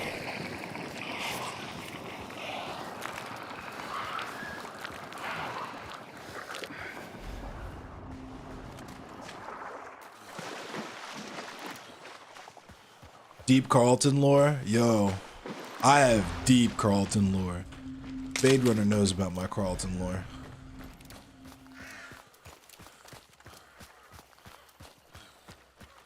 Fade Runner was present for a lot of my Carlton lore too.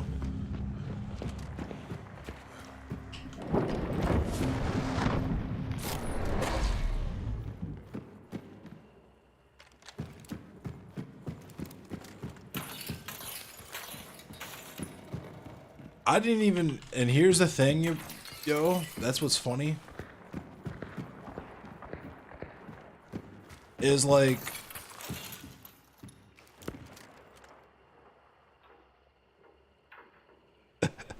oh my god. I don't even know how to say this without fucking stupid people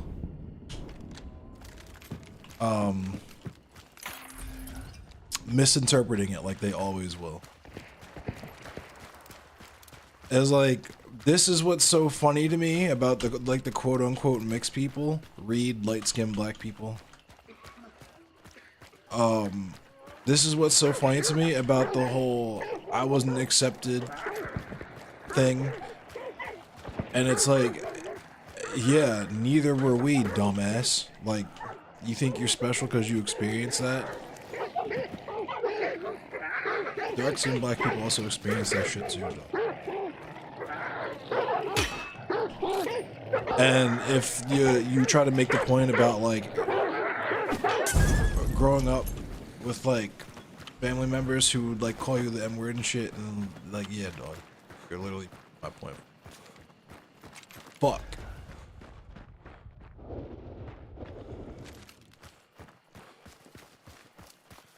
All black people go through that. That's literally the fucking point. Is what we keep saying. That's what cultural hegemony is. White culture says, be more like us, right? Aren't all these fucking debate bros horny as fuck on some sink or swim type shit where if you can't you can't defend your ideas, you know what I'm saying? Like, people want to sit here and fucking argue with these goofy ass white boys all night. Like, fuck out of here, dog. Touch grass. Get some sunshine in your life. Put some sunscreen on first, though, because I know white people, they don't. You know what I'm saying.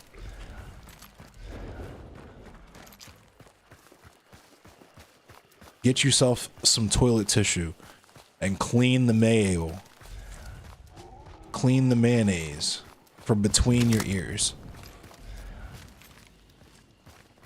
And understand that weird ass fucking debate bully shit on top of you. Because here's the other thing, right?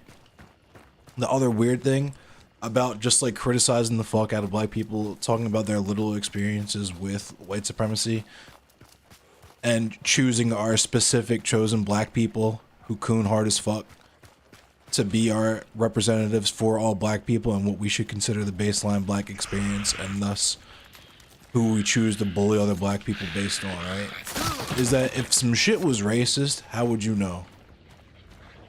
Having the basic grasp of white supremacy and knowing that black people can, and in certain cases, will try to act like you to appease you in certain scenarios just because we do that shit reflexively because we've had to do it over several generations as a matter of survival.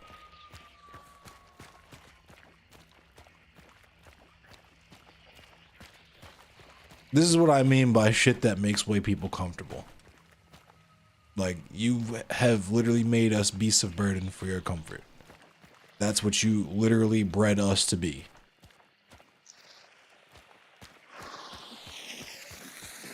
You gonna throw shit? Come on, dog.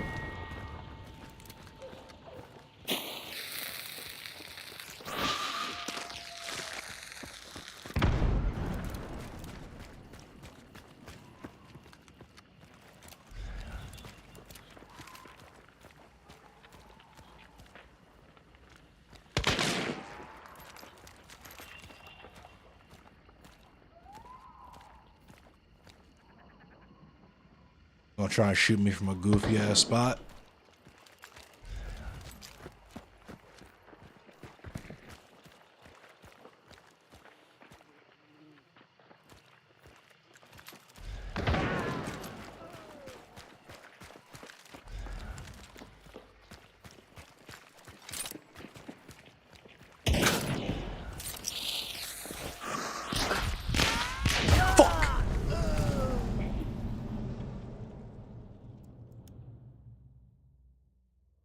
Saw the Riverboat Jack video, and that was straight out of a white gentrified neighborhood, which probably calls the police on black children. That was some Karen energy, some Meemaw energy, some I just think nobody should say it energy.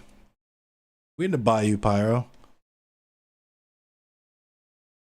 Do I consider Elliot and Olivia from SVU dirty cops? I consider all cops dirty cops. I'm from Baltimore. Y'all just saw what we have to deal with here. If you're a cop, you're a fucking clown. You should probably quit and get a real job. Do some real work for once in your fucking life. Stop wasting my fucking time. I'm wasting taxpayers' money.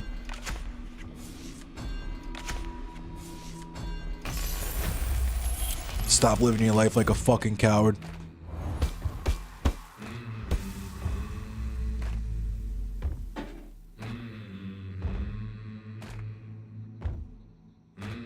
Nazis abduct the sister of a black activist and put her life up for auction on the dark web.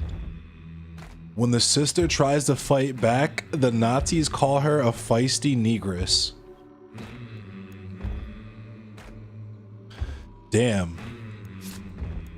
I guess that's better than subhuman Negress. How do you out white supremacy the Nazis, dog? How do you out anti-black literal Nazis? And not even just literal Nazis, but like Nazis for primetime television. So the most Naziest Nazis you could ever imagine. They probably just like wore actual swastikas in the episode or some shit like that. How are you more racist than fictional Nazis?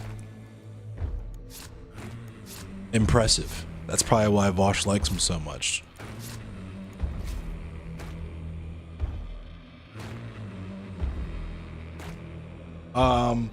I'm gonna deny that. I'm gonna answer your question though, Anil. The only reason I'm denying it is because I want that term blocked in here. Because if I let you say it one time now, then the motherfuckers hate watching me are gonna come in here saying it, and I'm gonna do very, very bad things. But no, it's not a new term. It's actually a term for slave women. Like literally like what women were referred to in the slave markets.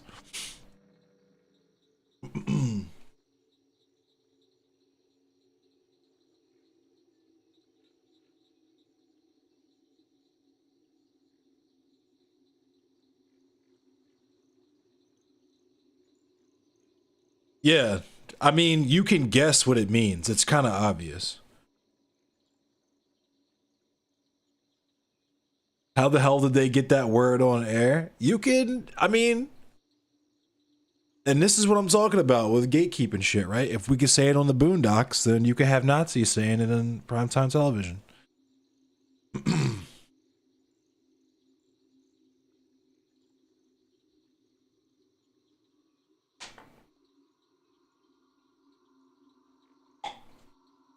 Maybe a black person wrote the episode.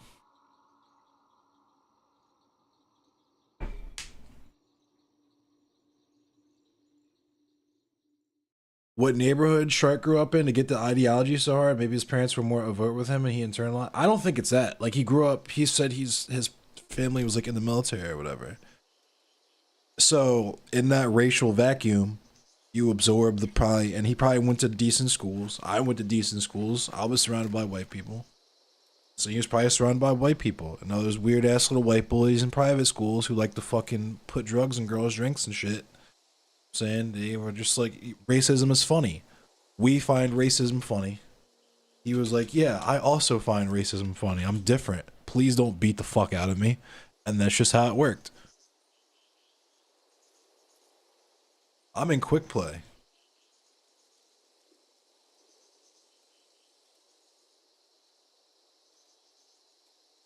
I'm gonna just leave. I'm gonna just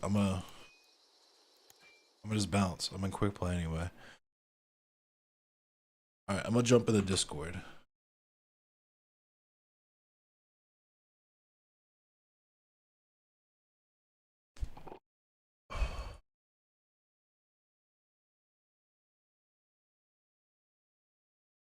Oh shit, I just saw this.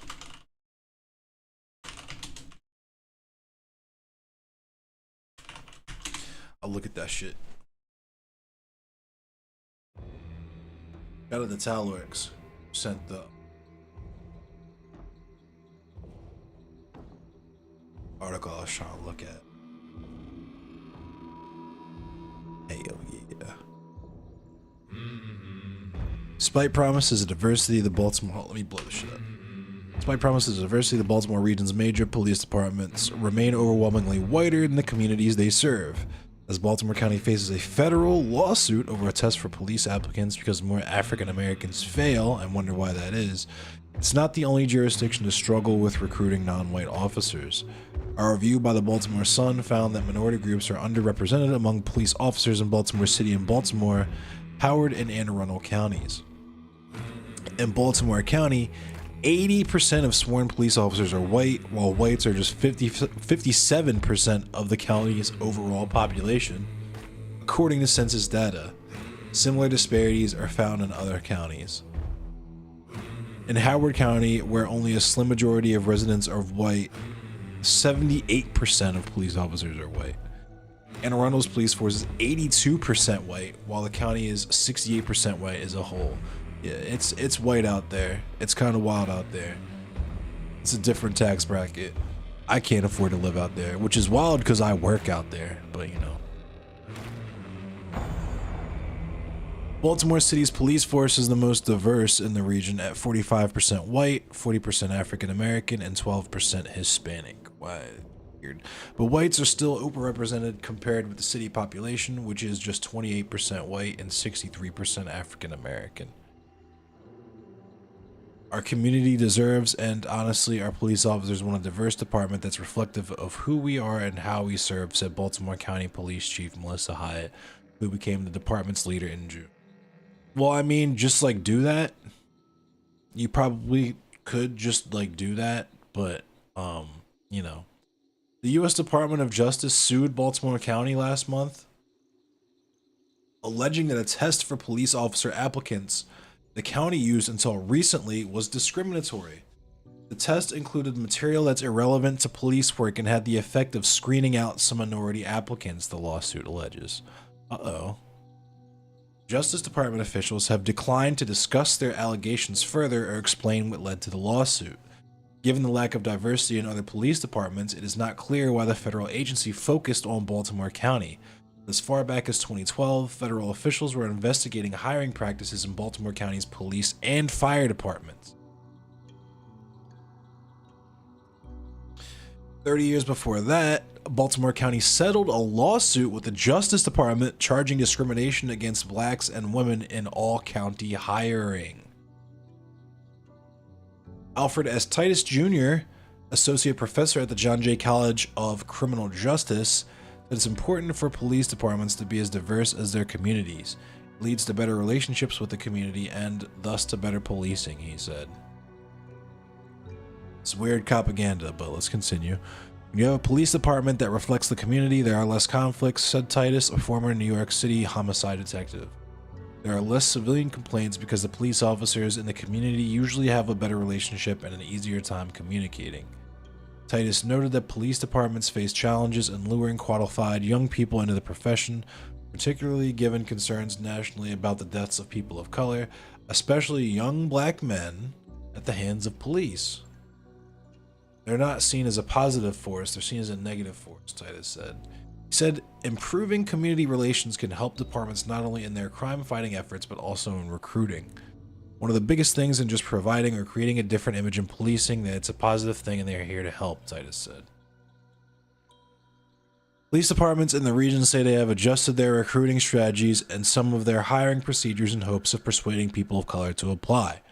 They're more often visiting historically black colleges and universities, speaking at black churches, and targeting their advertising to reach minority residents. The only money we really spend on recruiting is going after minority candidates, said Anne Arundel County Police Chief Timothy J. Altamere. Yeah. I wonder why people at church probably wouldn't want to be cops. But they said it's hard to find people of any demographic who want to be a police officer. Across the board, Baltimore area law enforcement leaders say they are getting fewer applicants overall for jobs at entry-level police officers and sheriff's deputies. Right now, the perception of policing and the challenges of policing in the national conversation don't make it a particularly appealing career choice, said Hyatt, the Baltimore County chief. Howard County Police Chief Lisa D. Myers, who was appointed to her position in January, said departments need to improve community relations throughout their counties to draw minority applicants. Myers said she regularly reminds patrol officers that their conduct determines how the community feels about the police department, and that in turn can affect recruiting. If our officers are rude or dismissive, if when they get out in the communities their interactions are negative, I don't think our communities will see value in applying to our department, she said. Anne Arundel Altamere said his department has made progress since he became chief in 2014, when only 7.25% of the department's officers were African American.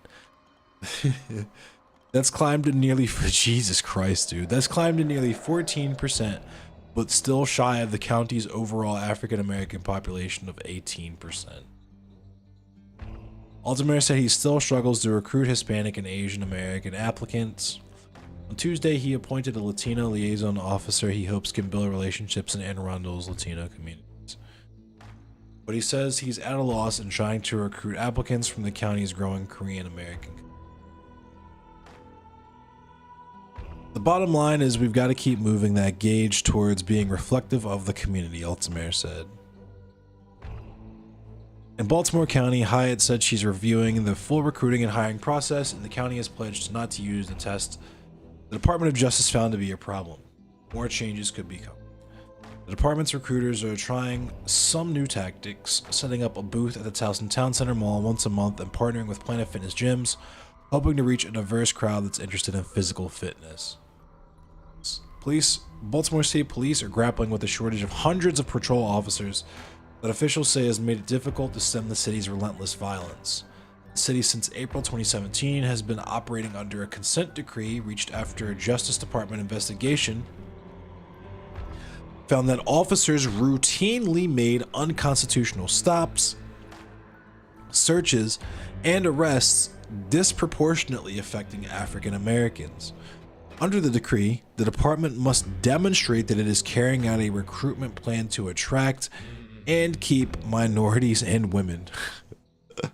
Besides recruiting, law enforcement leaders have limited leeway in how much they can adjust the hiring process because many requirements are set by the state. A 2017 change that some chiefs might eventually increase applications across the board relaxes rules on past marijuana use. Under the new rule, departments can accept applicants who have used marijuana so long as they haven't used in the past 3 years. It replaced a prior 1970s era rule that banned applicants who had used marijuana more than 20 times in their lives or 5 times since turning 21 years old. The rule change represented in part an acknowledgement that many states have decriminalized or even legalized marijuana and that the drug now carries less of a taboo. Still, the change was controversial as marijuana, I guess it's cut off, but yeah, you guys get the point.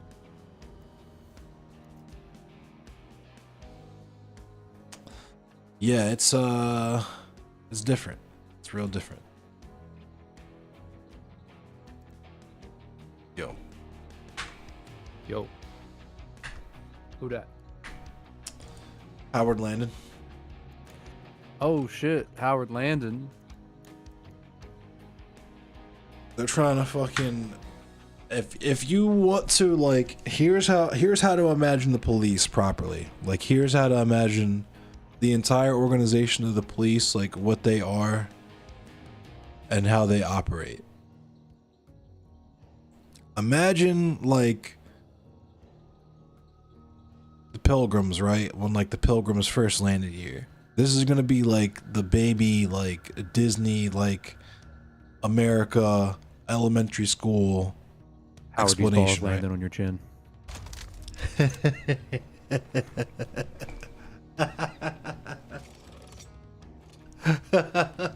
Got him. Oh my god, got him.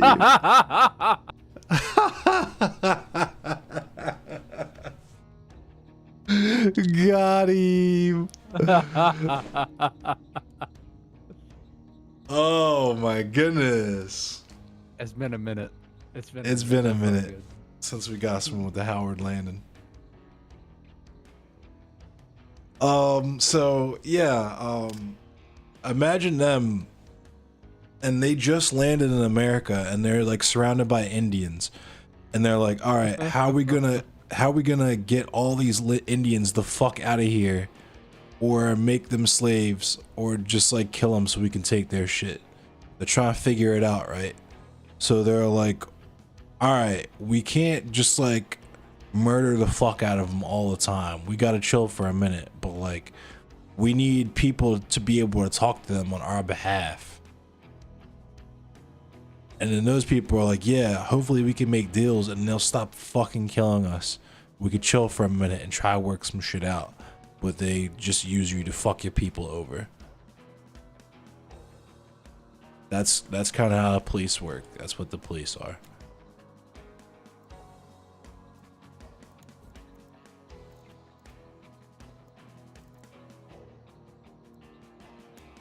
The police is white culture.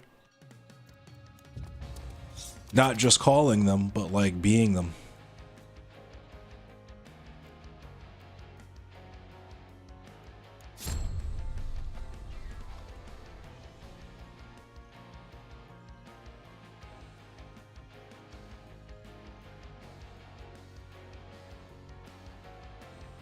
That's it, right? Karen calls the cops on you, but Meemaw's husband is a 50-year veteran on the force.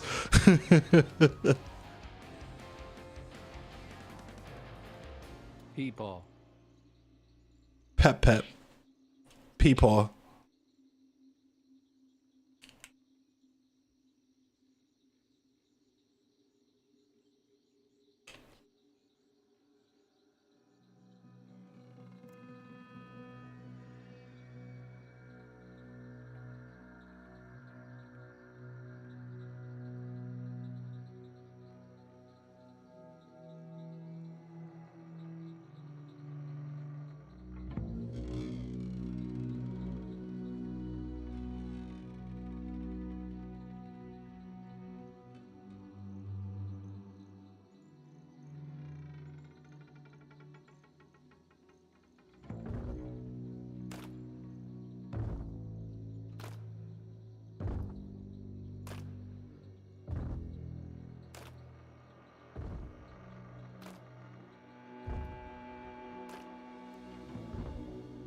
Oh man, why am I reading? All right, let me fucking just like actually pick shit. How did I get this? How did I get that distracted that hard, that fast? That's crazy. You out here smoking on stream? I'm telling people. Don't tell me, Ma. I'm telling people, dude. I'm telling people. He's ready to snitch. Peepaw's going to arrest me. Peepaw is a cop. That is his profession. That is his career. He comes from a long line of sheriffs. Sheriff Peepaw. Sheriff Peepaw. The real Peepaw man. Yeah, the real pee-pee man. He's gonna shoot you in your fucking brain.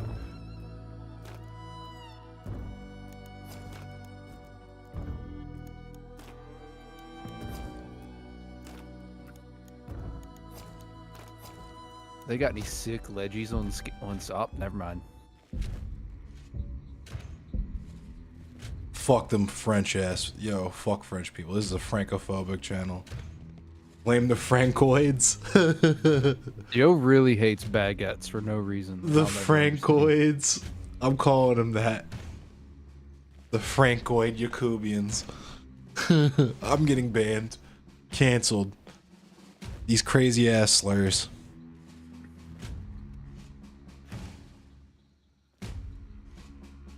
In the cemetery, Mr. Geek. Your last haul.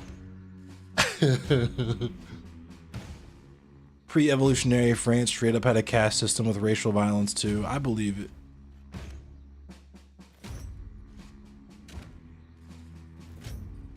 I've just hated France since I started reading Fanon. France is low-key always fucking sucked, but yeah. I'm an anti-white racist. True. I am. True. Vouch. Joe hates me. How can I be? Yo, hold up. How can I be racist when I have a white friend? Right. It's true. It's me. I'm the token white. He's been white for a while. It's been a while. It's been at least a few years.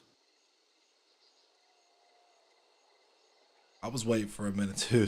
Like, oh my god, I was sharked up. I had the shelf. We have there's shelf. Black What? people who don't want their texture of hair do very weird things to their hair. Who, like, I don't know. Oh shit. That was the silent. Silent. Betterly. Hey yo, the boss is here? Hold on a second. We got all 3 clues. Damn, okay, well. fuck the boss? That house right there. Excuse me, Hive. I need to get through. Perfect. I need to get kills with ammo from the bomb lance, so this shit's about to be wild. Hit it Just up. letting you know. Hit it up. Just giving you a taste, a little heads up. I don't of think what you we're- can blow me up with that after you shoot it. No, I'm not blowing people up. I got the little shotgun. Oh, you got the Bloodborne pellies. weapon. The pellies. No, not the pellets. The shotty. The pelly. The shotgun. I got chopper. the pelly. Oh! Oh! Oh! Yo, he's biting. He's biting. He's biting. Yo! Trigger warning for spiders.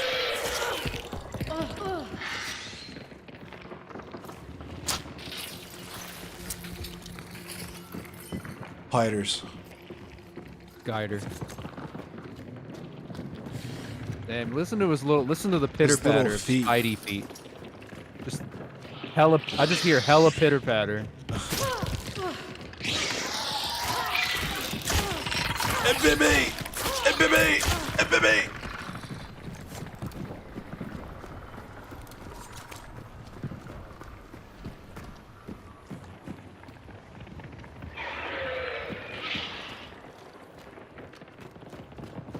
Fuck this spider, it's getting chopped. Oh, it's on the floor!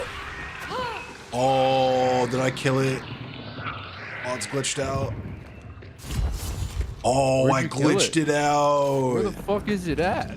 Oh, it's down in the basement. It must have fell through the floor. Is there a basement? Oh. Yeah. I just banished him. He's banishing. He's mad. I thought he was no clipped through the fuck. That's happened before. It's only happened once, but I was mad as shit when it happened. To the banished to the shadow realm, to the basement. Get a, you know what I'm gonna do? I'm gonna put a trap right there. You know there's a bear trap. So.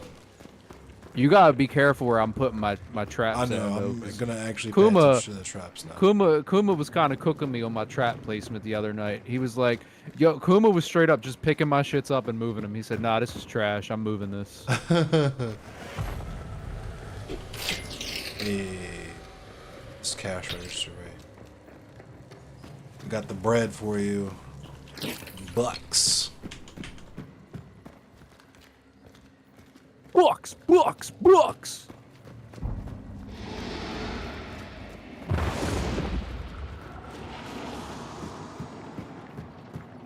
I got the traps placed.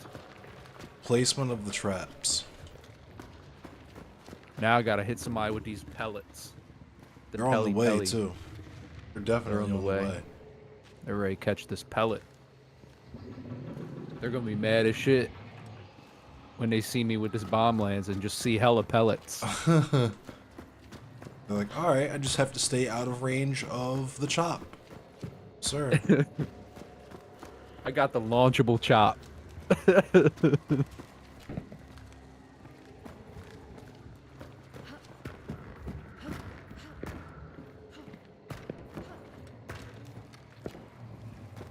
Hey, I got this hard ass different Pete. Which different Pete is it? This is the Pete. This is the different Pete. See it. This shit looks like the joint from Destiny. Oh hell yeah, the Camasite moon. Yeah, it looks like that. Nah, you're good, Kuma. I'm just joking. I'm just teasing. The Hawk moon was the different Pete though. This is right. This is the Hawk moon. They put the Hawk moon in Hunt. And this joint hits like the Hawk moon too. I honestly kind of preferred the Thorn to the Hawk moon. If we're just talking hand cannons. I just like the way the Hawk moon looked. It did look. It was the toughest looking one in the game. That shit was spicy. Was. Shit was icy. I fucked with the Greatest timepiece too. That shit was tough.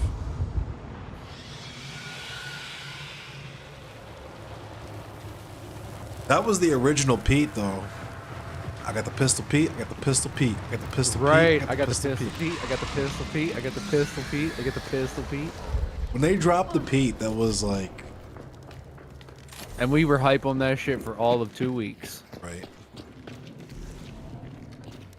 I was fucking destroying people We're with clear. the blicky though. Especially the little, what was that? The fallen blicky? Oh, whatever.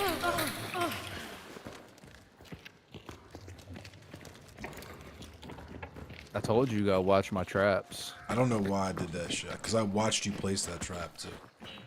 Just out here opening doors. Traps. The fallen Traps. blicky was the hardest blick. It like had the little fucking like, it was like a phaser, like a laser Pete. Shit was tough. That shit was tough. And it had the arc on it, so it had little blue fucking, it looked like blue lasers shooting out of it.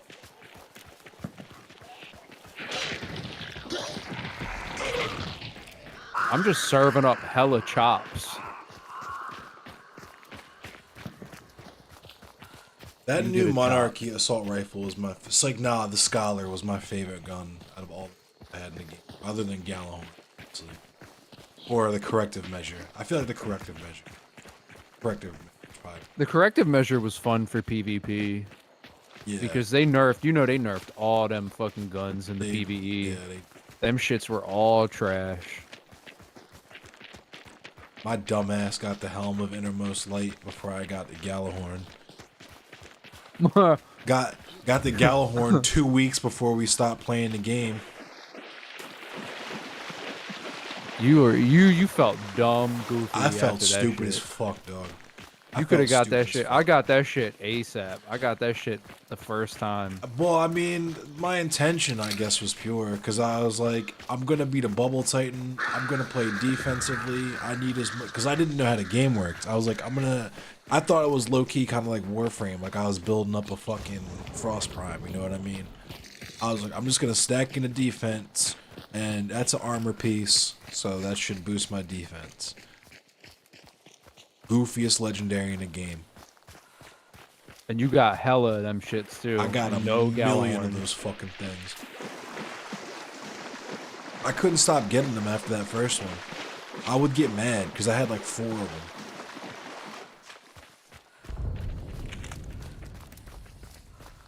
I got the different Pete. I got the different Pete. I got the different Pete. I got the different Pete.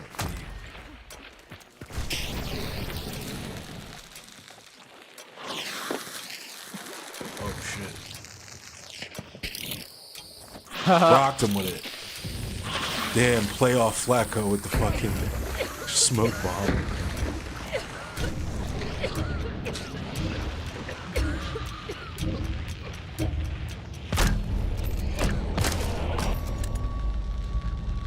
I straight deceived you with that little fuse. You were like, yo, why is he throwing dynamite?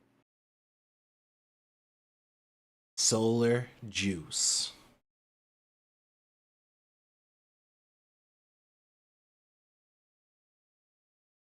PP.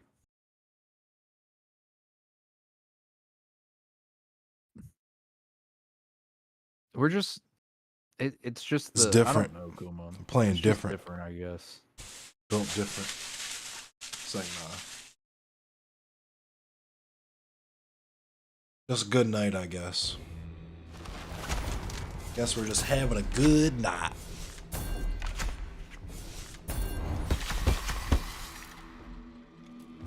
Oh, man.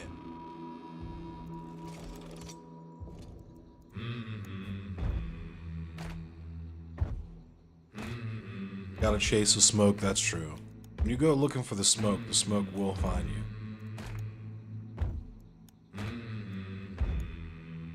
I need to loot 8 more fucking cash registers and dime bags, dog.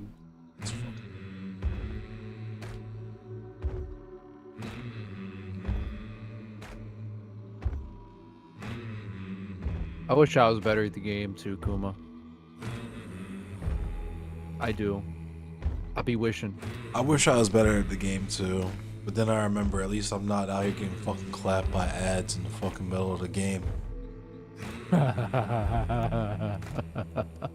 Like a certain person. No shade. Like a certain basher. Of beverages, one might say. No shade.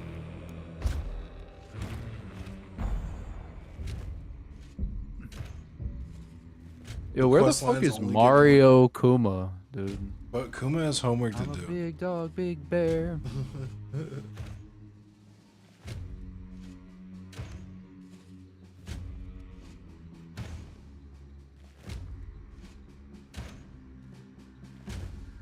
Bro, that MK trailer had me so sick. That shit had 0 gameplay and was like, hey, you can pre-order tomorrow, though. Right. We ain't show you no gameplay, but, you know, you can pre-order. If you want to give us money for this game that you haven't seen yet, you can do that if you... This trailer was pretty sick, huh? Why don't you pre-order? I heard there's like, I read that there's like assists, though. That shit's gonna be like an assist fighter, so you know Sonic Fox ready to fucking absolutely annihilate any and all cheeks in that game. I mean, it might be tough. Like, I'm just thinking of different stuff. Because I immediately thought of like, what if like mid command grab with Jax, like after the second grab, I fucking like hit you with a fucking Melina drop kick and like, I don't know. The chain grabs would be disgusting, yo. That's just what I'm trying to do. Alicia, it's not even just the extra character too. It's the DLC character that was DLC in the last game. So this character that you already bought in the last game as DLC is now a pre-order bonus in this sequel, which is kind of wild to me. They'll probably do it like Frost though, where it's like if you pre-order, he's already unlocked, but if you don't pre-order, you gotta beat the story mode to unlock him. I'm thinking that's what they'll, or like goofy ass. I don't know. They didn't do that shit for Shao Kahn. Shao Kahn, you had to buy if you. Oh yeah, that was MK. Oh, was it MKX or MK11 for Shao? It was MK11. Yeah. Really? Yeah, I'm pretty sure he was Shao Kahn was a pre-order bonus, and then they put him out like you could buy him like later on. I guess I just took it for granted. But that game is $70 now, dog. It's crazy. Video games are $70. I knew that was gonna happen because I remember when they went really from $50 just, to $60. It's just crazy. But the games have truly, honestly, haven't been $60 for a long time. Like, if you really think about it. Games, I but remember now, like, because games even more on top. N64, like that generation, games were $50 fucking. Perfect Dark was $50. Yeah. GoldenEye might have been 50. It might have been 45. I can't remember. But yeah. Then they jumped to 60 the next generation. PlayStation 2 games were $50. I used to be confused as a bitch in GameStop, my first job. Oh, fuck yeah. Shout out to the Gymquisition, for real. Oh yeah, Gymquisition. That is every Monday. Every fucking Monday. That is my, I must. But that confused the shit out of me, no bullshit. I'm like, yo, the PS3 just came out. Why the fuck is this PS2 game $60 fucking? And then brand new games would be $40.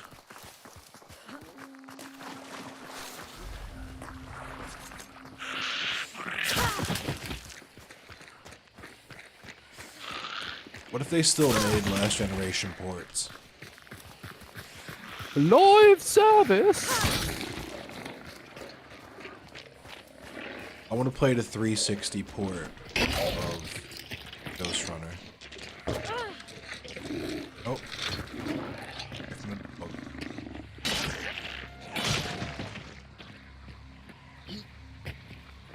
trying to play the 360. Trying to play the PS2 port of Returnal.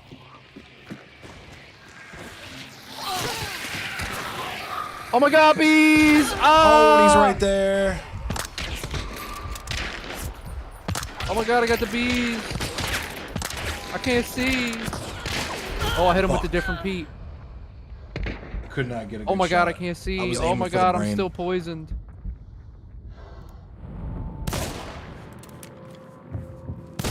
Ooh. Was that a kill? I don't think so.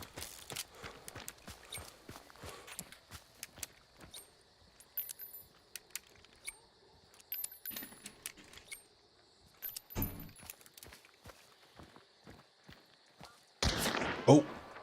Brain. That was a brain. That was definitely a brain. I didn't hear the death, though. I did. I heard it.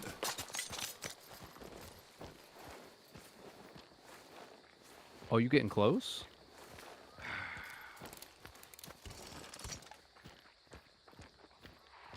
He's ready to get his man up. Yep, there he is. Toss the bees on him. They're mad as shit. They're mad as shit the bees landed right on him. Ah! Fuck you. Bobby Oh, I hit him me. with the. I hit him with it. I hit him with it.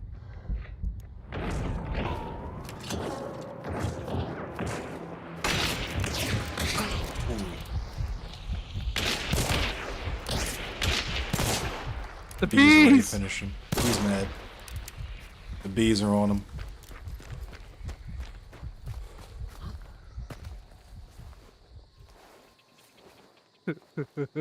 He's mad as shit. Them bees came. Fuck his kill all up.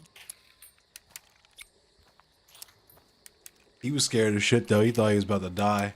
He probably had like one health. Oh. I Oh. I got double teamed. Sandwiched. Got sandwiched like Mia Khalifa.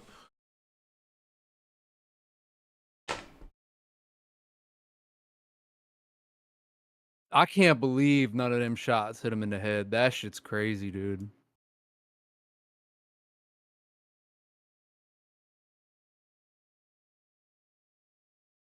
The Overwatch 1 to Overwatch 2 transition was some of the craziest shit I've ever seen.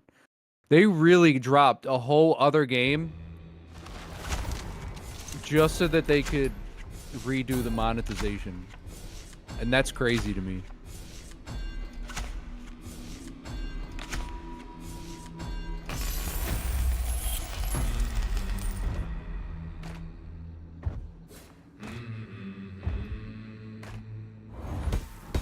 They were like, you know what? We're tired of people getting free skins with these loot boxes. Let's charge for those. And now, yeah, now they're canceling the PvE, which is like which was the entire point of making like another game, right? That's what they said anyway. They were like, you know what? We want to do like this. We're gonna do this crazy PvE thing. It's gonna have the I remember it was like the alts. You could like change the alts and the abilities and like customize the characters and all this other crazy shit. They changed that shit up ASAP. They were like, actually, never mind. We were wildin' when we promised all that shit, actually. I feel like it's the same deal with Destiny where like 6 months before Destiny came out, they're like, yo, you're gonna have customizable optics, all the characters are gonna have really rich backstories, and then the nigga quit like 2 weeks later. All they had was them pre-orders came in. They were like, actually, you know what? We don't have to do all that. Right.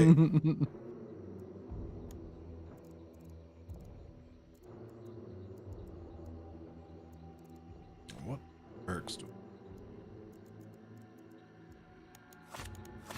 Delicious Percocet. Perks.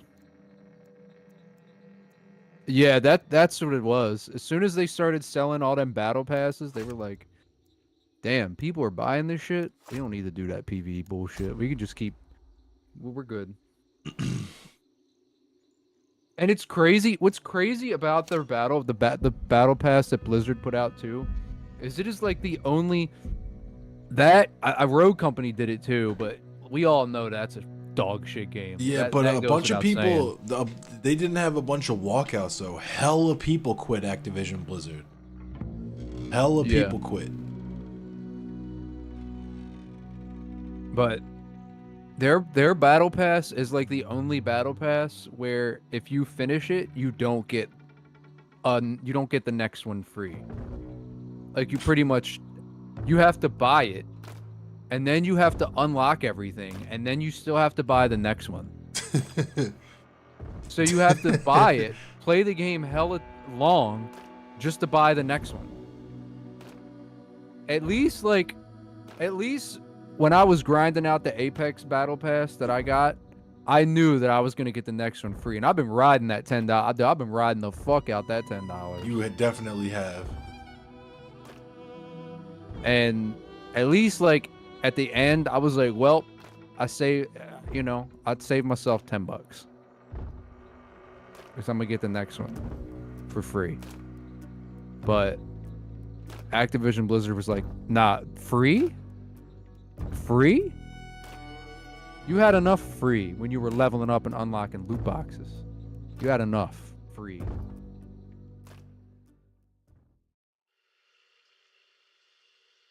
Even though loot boxes are hella predatory, but that's like a totally different conversation.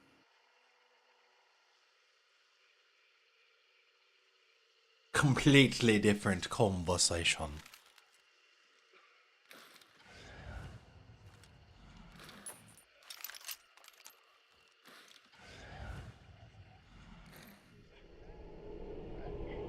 They really whoever invented loot boxes was straight up like, how do I make a slot machine that you put money into but you don't get money back out of ever, but still feel like you won? Man,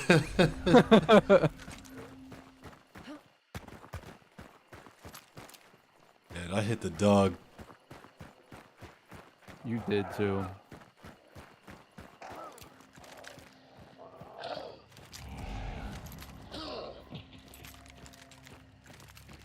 Why did I hit the dog? Why did you? The world may never know. Wait till Kuma hops on. Shit's about to be different when Kuma hops on. True.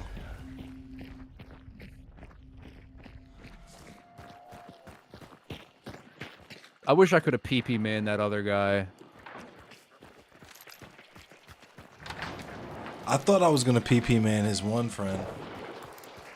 I kept flicking him.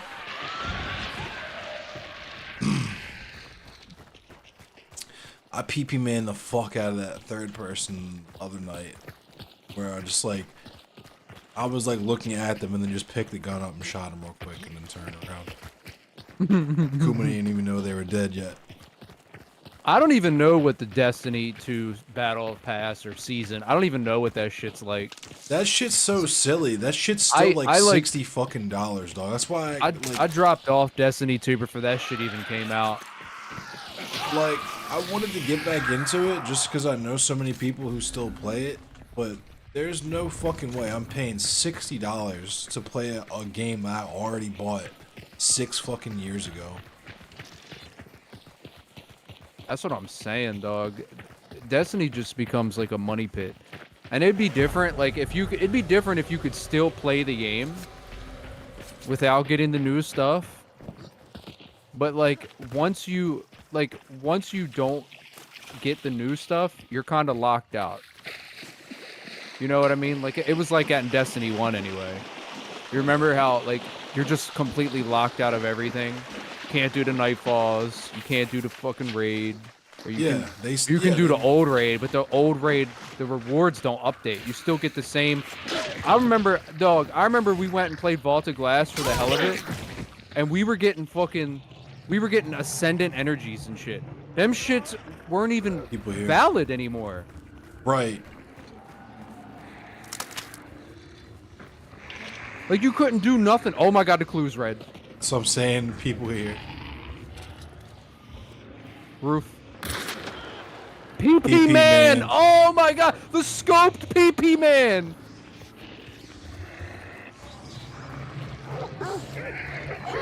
You just murdered your friend.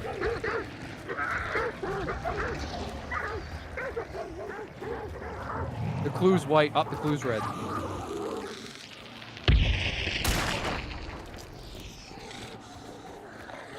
You see him? I thought the zombie was him.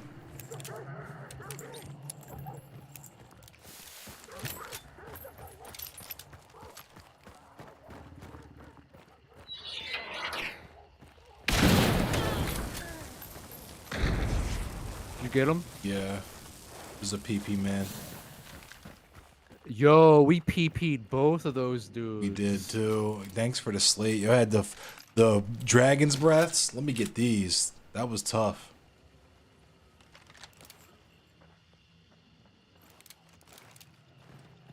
There's 2 meatheads here? Big meat. Hey, he dropped a perk. Delicious perk. Lightfoot. Yay, a meta perk. Delicious Percocet. I Ooh, snatched this that motherfucker had shit, a dude. I snorted that concertina shit bomb. right up like my name is Kurt Angle. Perk angle.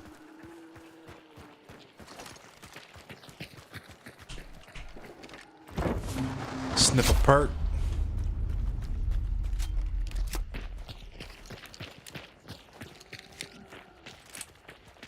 Hold up, let me put a bear trap on the clue, just to be petty, just a little petty with it. There's people on the way. There's upgrade points on the way.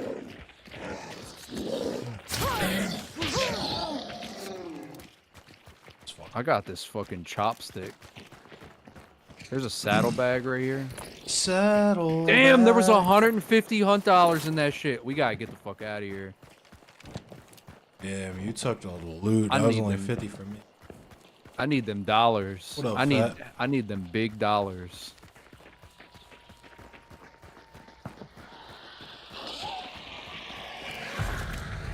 Oh no, the spider is vanishing. Took too much time. I know, we were out here goofing.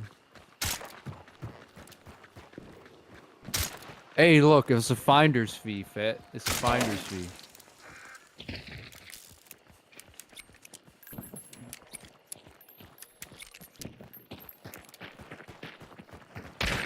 Oh shit.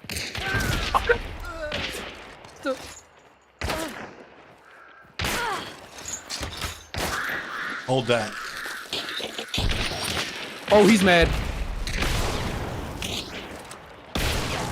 Oh, you missed like crazy. Run! Get loose!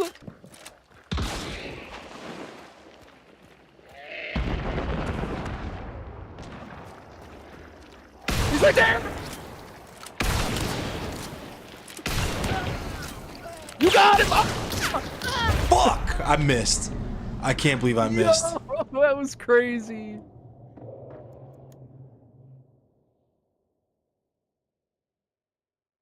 Damn. Fade gave me $50 out of the $200 we found. Damn, I ain't getting no hunt dollars. No dollies. I lost all 7,000 of my hunt dollars. I was panicking. My hands were shaking.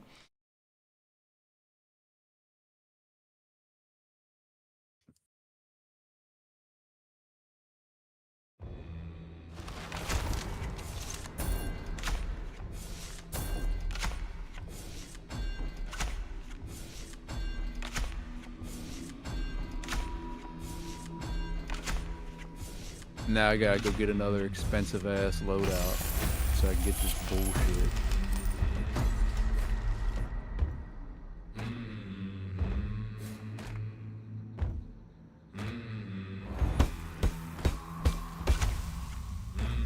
PvP, man.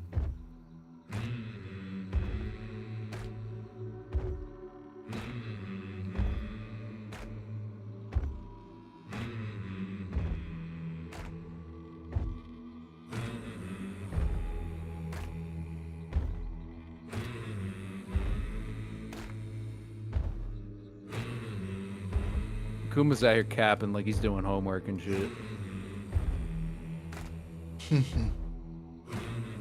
Cap. Pure cappery. Cappery. Pure And cappery. I definitely know a thing or two about capping. You do cap. People cap to me.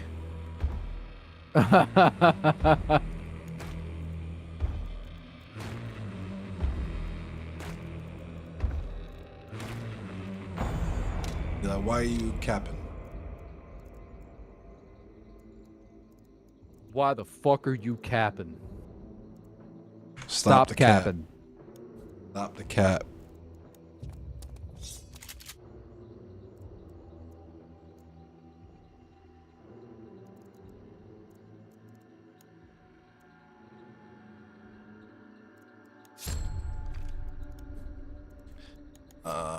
Just take this 2 Pete's joint. Call me 2 Pete's because I got 2 Pete's. Because I got 2 fucking Pete stuff. Pete.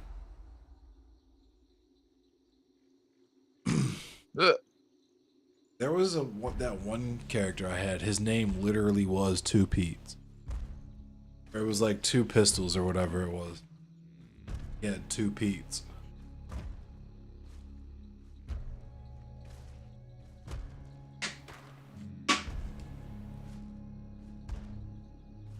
Larry O'Driscoll. Oh nah, we gotta get him dealt with. Not the O'Driscolls. Close this door. Them goddamn O'Driscoll boys. Them O'Driscoll fellers.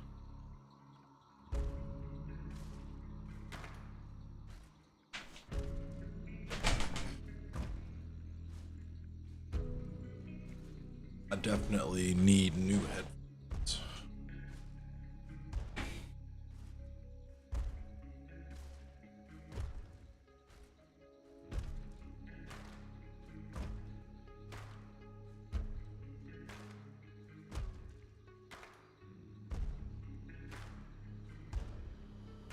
Dude, FGC heads are eating this year. Truly. You got Tekken 8. You got Mortal Kombat 1. It's 09 all over again. True. I'm getting in on it this year too. This year I'm copping the MK. I'm copping the Tekken. I'm gonna get in on it. I'm getting in on the action this year. Hold on, we gotta wait for Mario Kuma. Like 94 I'm pretty sure again. I'm gonna be ass at the new MK though, if it's an assist joint. Just gotta get nice with the combos. I picture it as being like how it was in MK Deception when you played with Noob Smoke.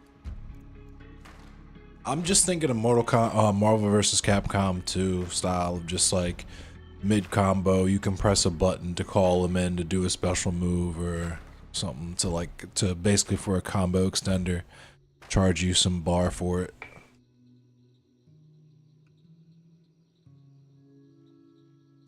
I'm thinking all characters will be playable and you just choose your assist. That might not even be the main style, because that wouldn't really, you know what I mean? It's not Mortal Kombat. MK9 had tag combat, and that shit was but kind that of wasn't the main game. But that was cool. It wasn't the main game, but it was cool. It was cool as fuck. They even had their own like enter and exit transitions, which were really cool. The one Sub-Zero had was so cool, dog. Like, if you played as Smoke and Noob Saibot, then whenever Noob Saibot launched his little shit, it would be Smoke. It was a pretty fucking tough Easter egg. That was tough too. But dude, Sub-Zero had this like exit when he would tag out, where he would just turn. He would turn into ice. Like he would like turn real slow and turn into ice, and then turn into dust and zip and like blow away. That shit. It was hard. It was such a hard transition. Let me see if I can find it. I'll put it in the chat so you can see what I'm talking about.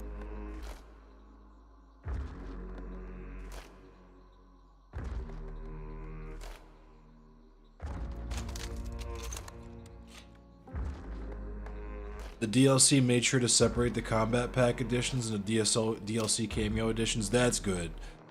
I know that's not gonna mean anything. They're still gonna make the fucking DLC cameo characters OP and bullshit, and the game is gonna be pay to fucking win, but Terminator, busted.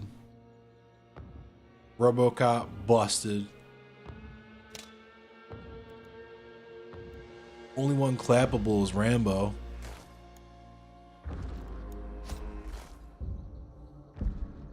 It's like when they remade the Star Wars Battlefront games. You played that one time with me, and I had the one Pete that you unlocked by either buying or playing a bunch.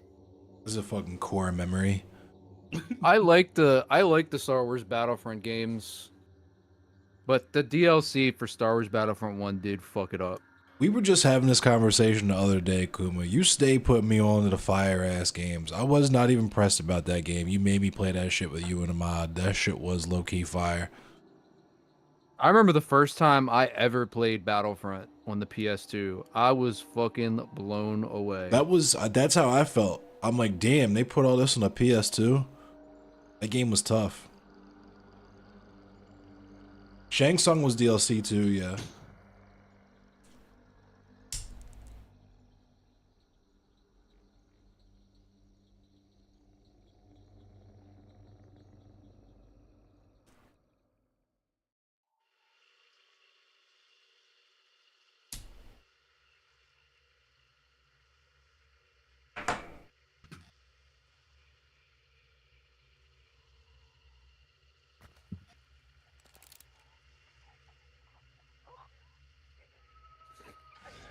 Alright, I also need... Yeah, Rain was DLC in MK9 and MK11. Yeah.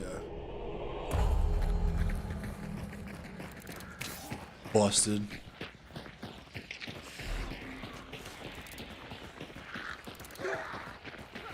He was so busted, he had just straight up banned moves. Like, you just couldn't use those moves in the tournament. He had, I forget what that shit was called, but it's essentially the same as the Mystic Vapors move that he did in MK9. Or no, it was literally just called Wave Dash. And he would it would basically charge him up and get his feet wet. And he could cross the screen in like 2 wave dashes.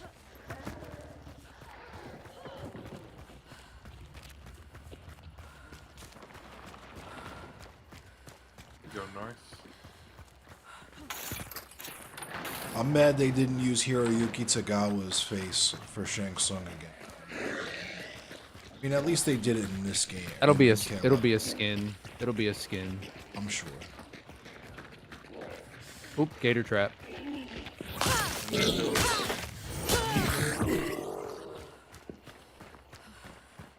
Oh, there's ducks right next to it though. Hold on. I hope I don't scare the ducks.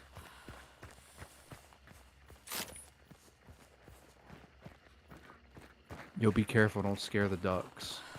Did you get the gator trap? I did. I didn't get any money for it. What the fuck? They didn't give me no money either. The gator traps aren't giving us money no more.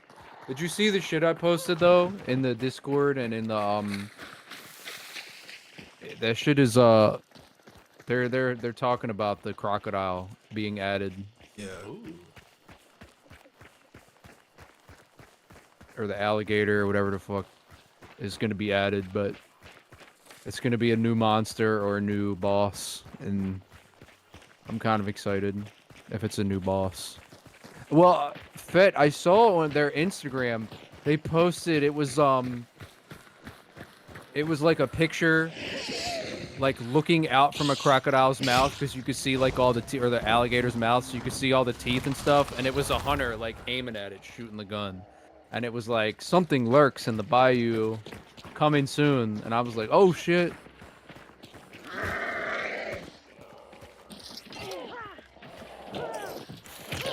Bank his ass. Jump his ass. Jump his ass. Jump his ass.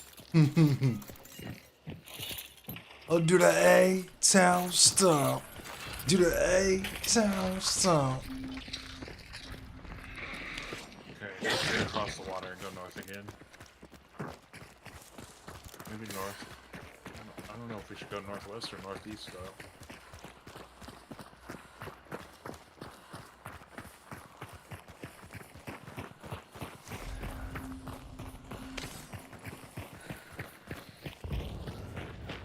I think it's going to be after this quest line is over.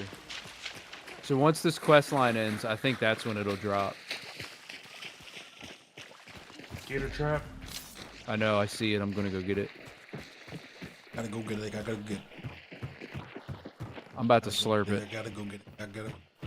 Can't even. It's Kevin Gate. I ain't getting no dollars for that shit. I don't know. This one is still got a lot of time left. That's why I think that they're gonna do it after this quest line. Because this quest line, the reason I think that is because this quest line has a lot of the missions or whatever are to find gator traps. A lot of them. I think it's like 30 days or some shit.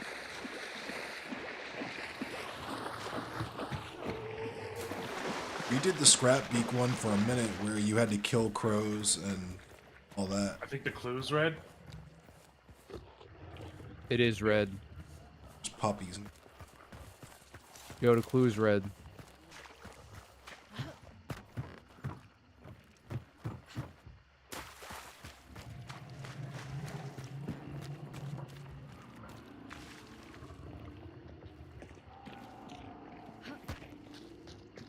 They dipped.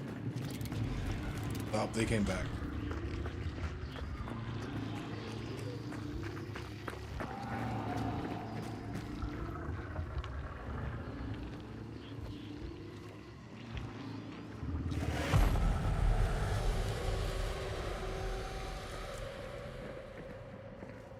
Where y'all little ass is at?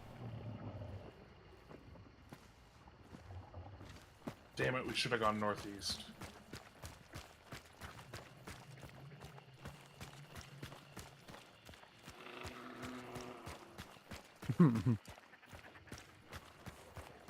Yeah, they dipped. Well, we can't tell because the boss is vanishing, so the clues don't work anymore.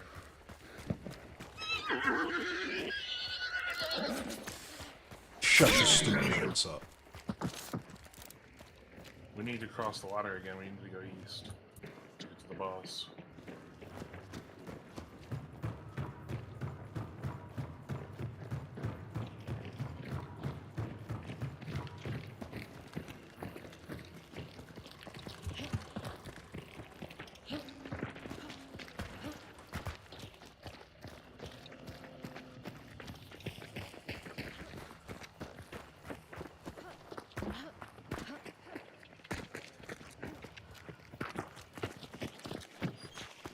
Crows or ducks. Oh my god! Damn, chopped him. Oh, you chopped me. My bad. It's all good. Chopstick has too much reach. Alright. Except for when it has just the right amount of reach.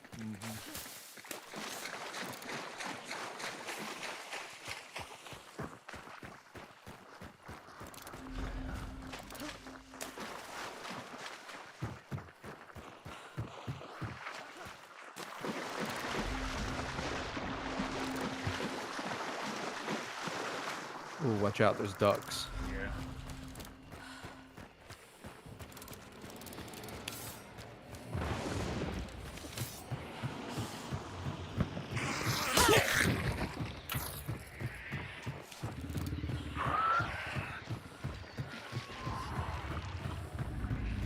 I can hear him on the other side of this wall.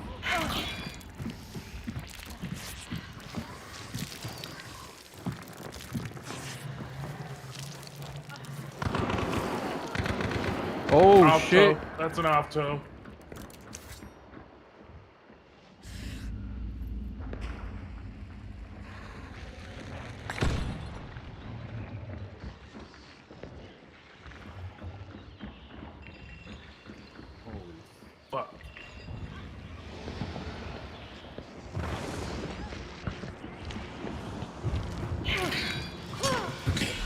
Oh, he chopped me! I missed with my chop.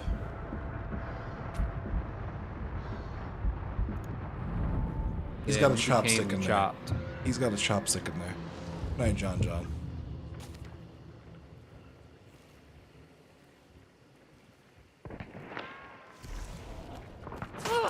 Oh shit, behind us.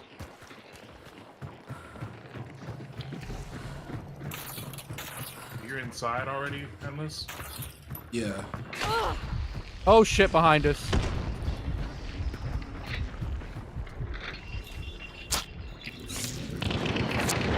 Oh, I didn't see him. Oh. I think I traded. I think I hit him with the fucking. We're all dead though. I know, but still, I killed him with it. Nice. Good kill. I got We're all dead, I got part of my quest line done. They shot me and immediately got hit with the steel balls from the bomb lance. Nice. That gun is crazy. That gun is crazy busted. The Avto?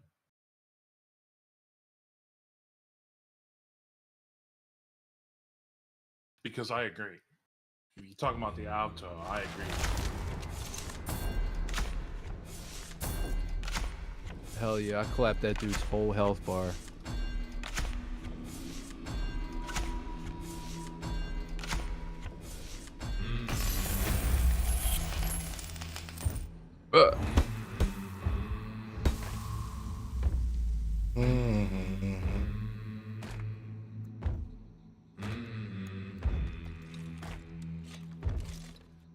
Let me see what this dragon's breath is like.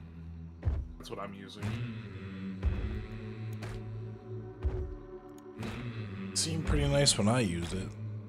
I murdered that one dude. But on the bomb lands is a good. Oh, on the bomb lands. Yeah, you only get the one shot.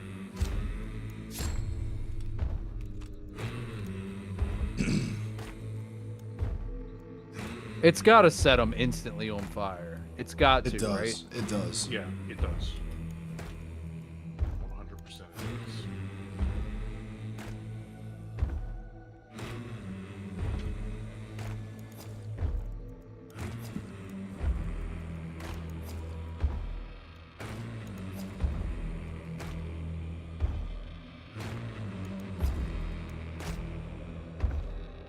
Alright, I'm ready.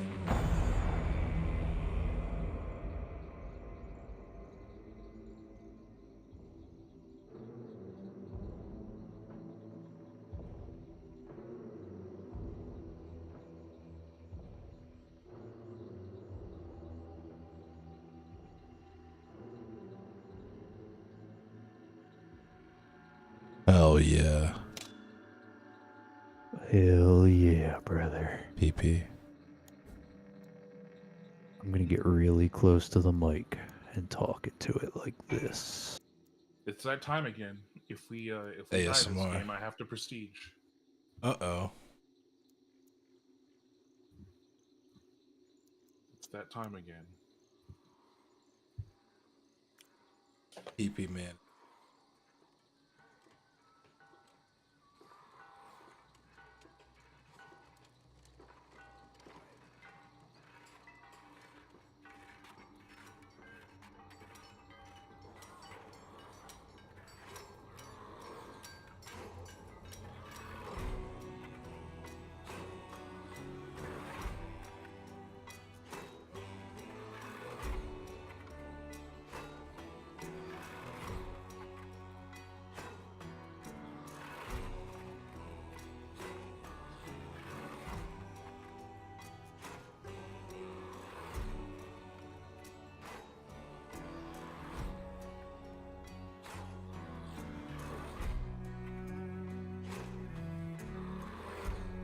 It's wild how I hit the ready button. Damn, it's crazy how we're. I ain't even pressed I just triangle. pressed triangle. Oh my It's goodness, crazy I just pressed dog. triangle. Didn't even press triangle. That's crazy.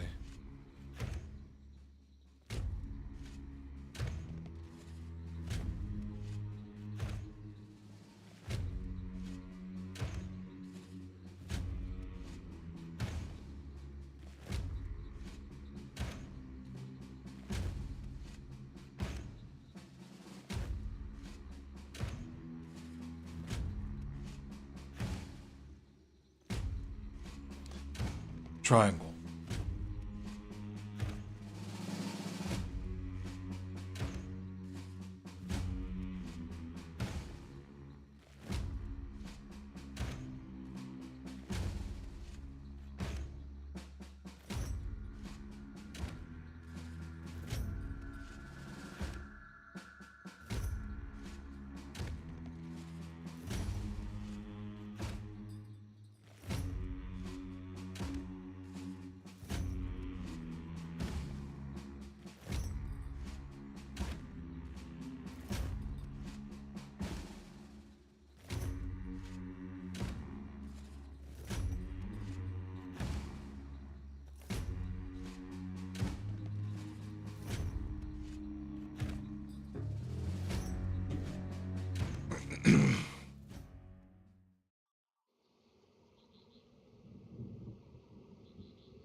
I got this long ass Pete. This is a long Pete. How long That this joint Pete is is. long. Super Pete.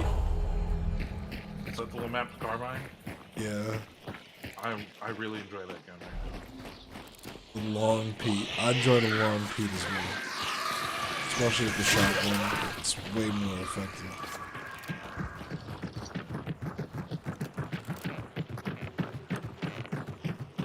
It sucks you only get one shot. Yeah. I love putting the FMJ and slugs on that Pete. Just blasting people. Ooh, a trait. Fanny?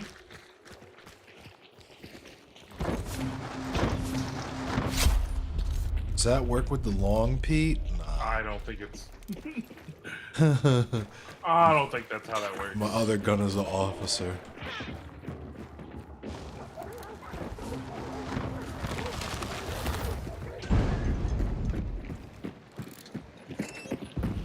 That'd be OP as fuck if it worked. Let's go.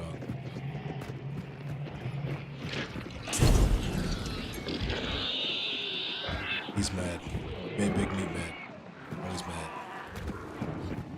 We gotta go northeast.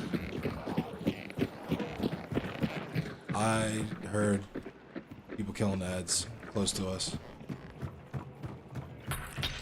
Crap right there. Grade points.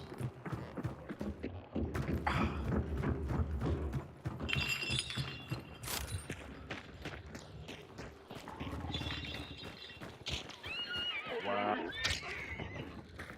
That sucked. Okay, How could you? I know. I failed you. Snitching ass horse.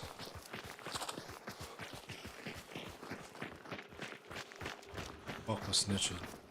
Birds. Especially not from a horse.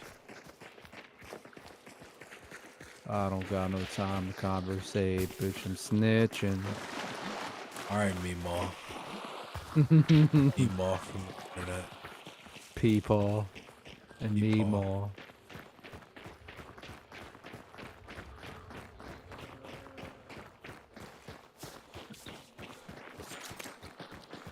Big Peepaw energy. Karen. Okay, you can also give a clue here. Did you just... Put that. That's I cruddy. did that. God. That's cruddy. I'm gonna run into that and get killed. That's devious. Oh. I didn't see them until way too late. Of course, Big Meat's on the clue. Do either of you have Serpent? God. I'm ready to go. Get him to chase me.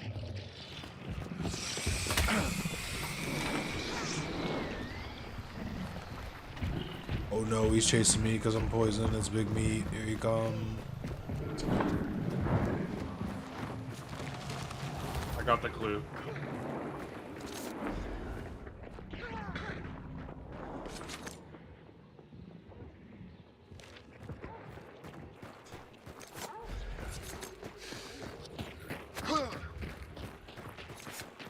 Northeast again. It's probably up in the northeast corner of the map, but where we start on the opposite corner, so. Damn. Silent B. Fuck those dogs.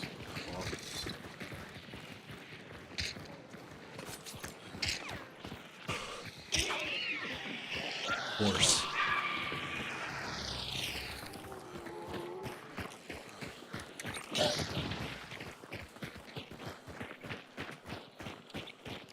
I got the chopstick, I got the chopstick, I got the chopstick, I got the chopstick. Horse killer. I heard a horse. It sounded like. I heard that shit too. Kind of far though. I got the long Pete. The longest. I got the scoped Pete. The long Pete and the scope Pete. We're gonna be picking brains. I think we're getting close to that horse.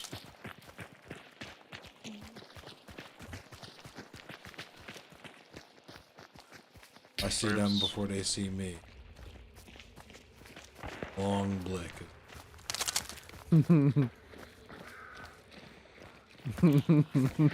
It's so long. It's so long. Balls. Don't cut me. Damn, y'all out here shooting guns. That was the zombie. Pistol zombie. He had a Pete in his hand. He had a Peter. Oh my god, that scared the shit out of me.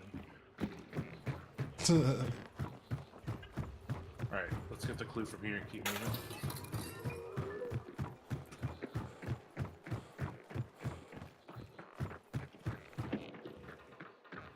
Oh my god, we passed the clue coming in here.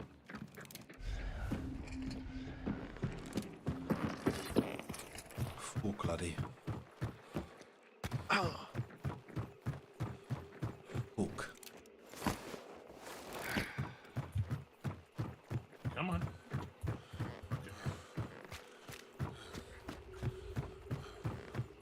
There's a box of lunch right here. Delicious. Damn, it's all the way up in the corner. Alright, I got the clue. I knew it. I knew it.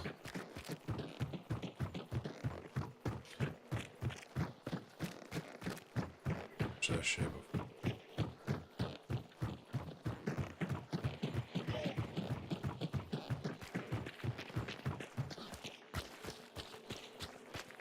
Big meat too. Super meat.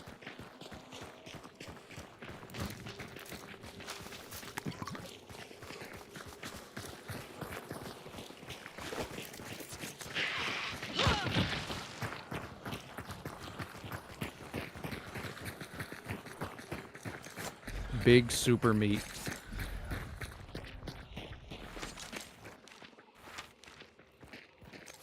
It's super meat. Super meat. Super. Shoot him with the super Pete. Super.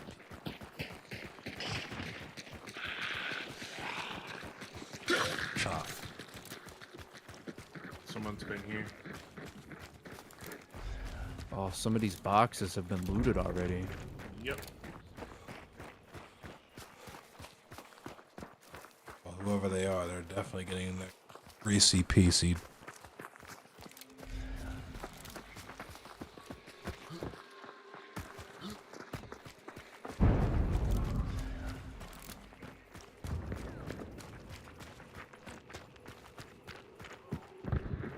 I heard that.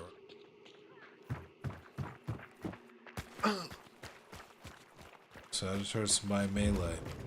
It was me. Somebody said, "Ha!"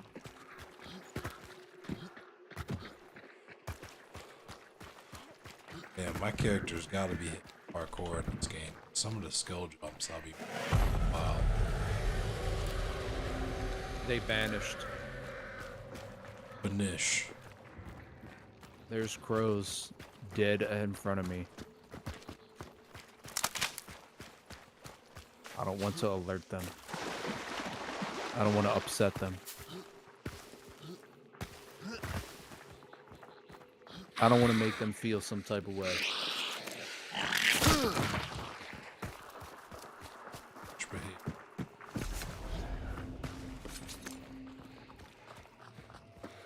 If we... It's a horse.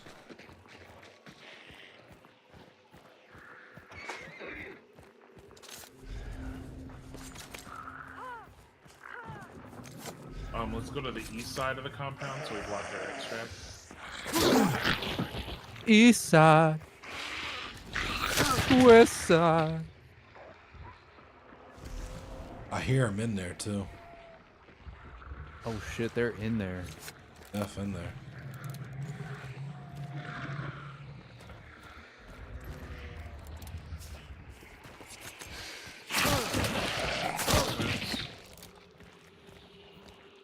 I know, I can't see shit through this dumbass scope. It's hella foggy out too. It's kind of goofed. Oh my god, this goofy ass bee lady.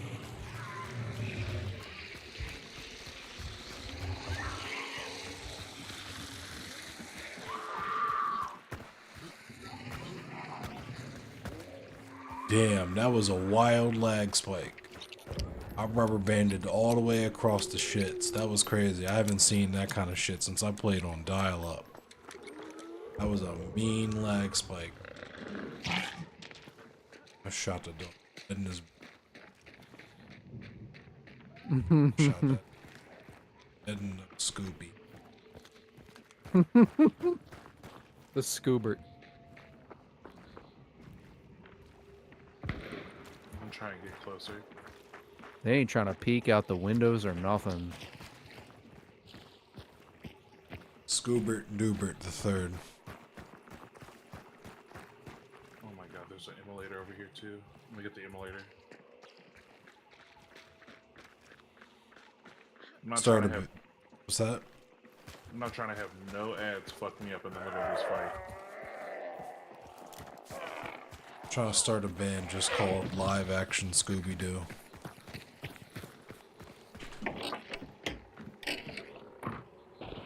Damn, that's a Caldwell rival. Fine weapon.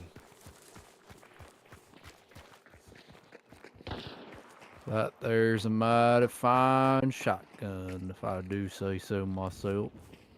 Alright.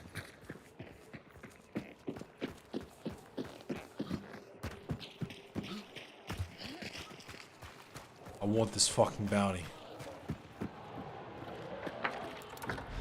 Watch for traps.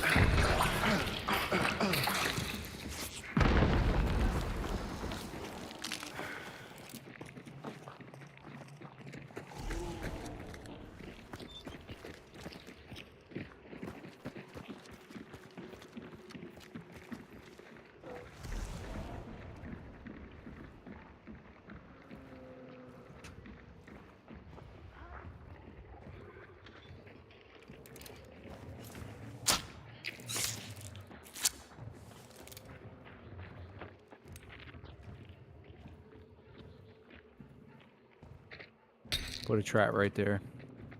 Just in case they try to come out. I'm in there.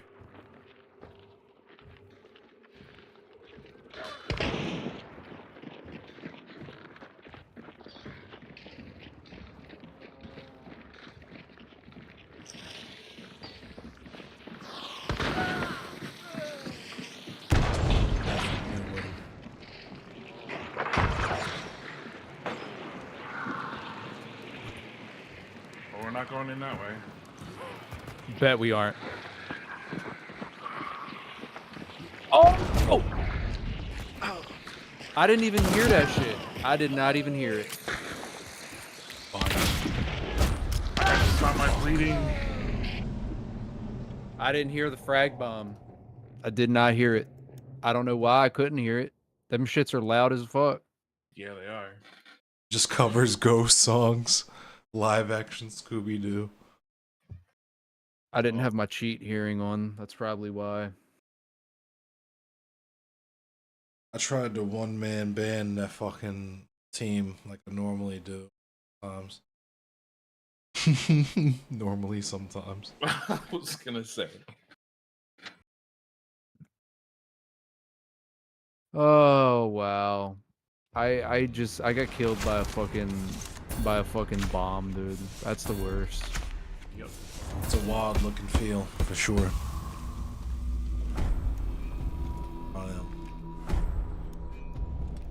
Killian's chance.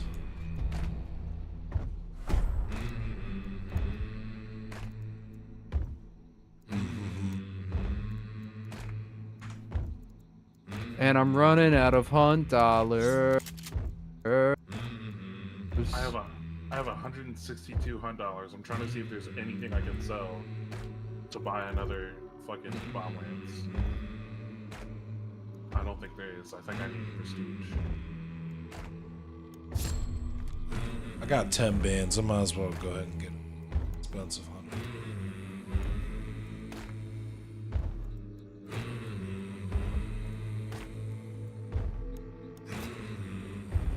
Different Pete.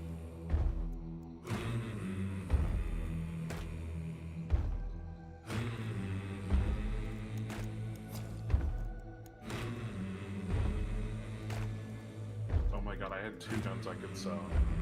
Now I can buy that. Continue my quest line here. I just sold a bunch of shit. I'm in so much trouble. I can't.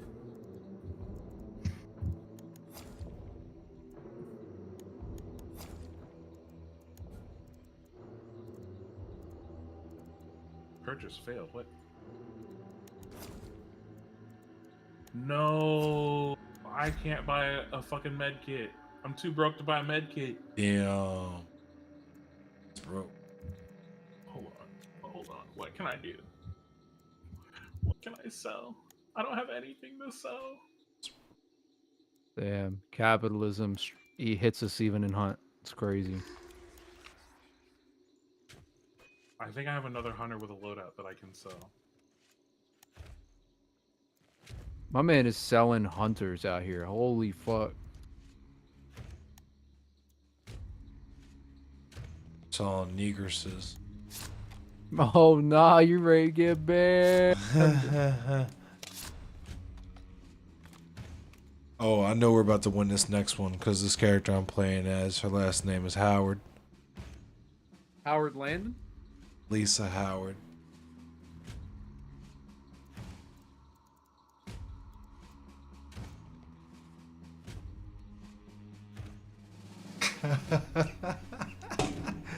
My man's name is Cesare Kowalski. Shit.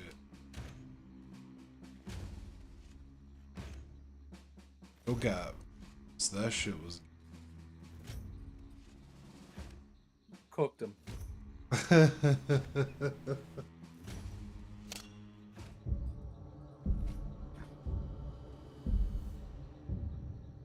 Body sleep.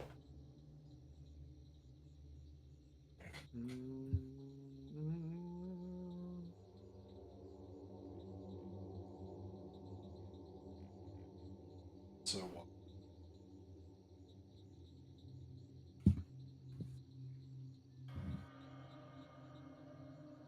It was all good until the dude came in with the air mattress.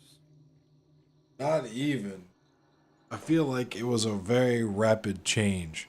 After they came through talking about we're working 12 hours a fucking day, that was kind of like shit started getting real.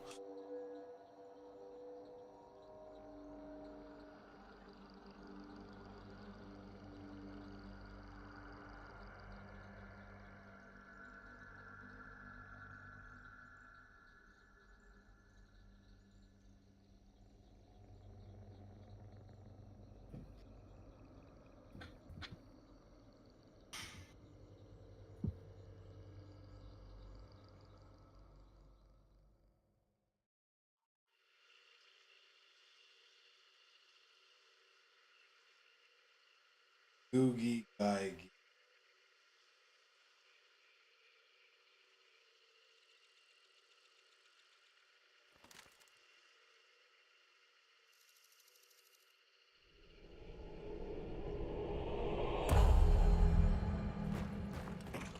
We gotta win this one. We just gotta. About to. My last name is Howard. Howard Landon. Just Name a calm Howard down there, is- shark.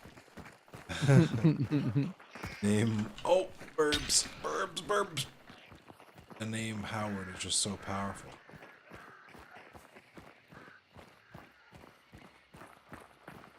I got the Sparks Pete. Just a couple of guys.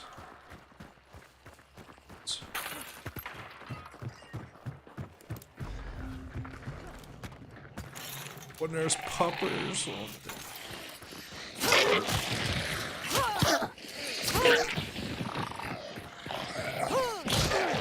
Oh, and you chop me. Sorry, there's health right here. Can't believe you chopped me. I didn't mean to chop. We gotta go to the southern corner. It's a meat chop.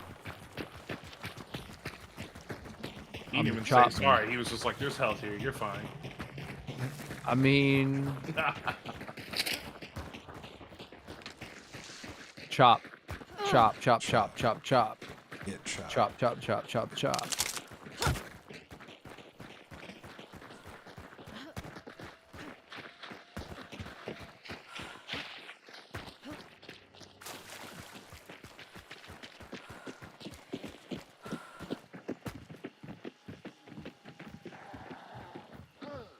Wow.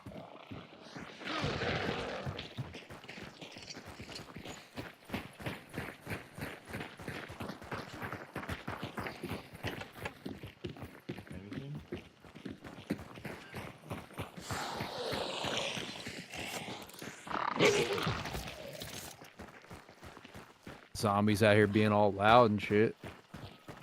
We're there trying to be stealthy.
So when you gonna hit the next panel? I don't know. Probably not gonna shoot. Doubt I'll do it. You don't want to hit no panels? No panels. Single panel to speak. Hunting and Hold on a showing second. down. What's up?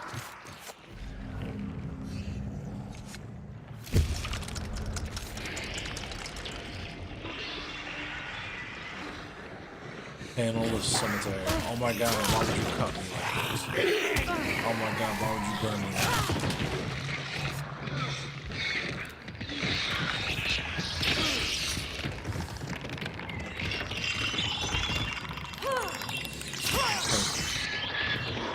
Oh my god, kill me.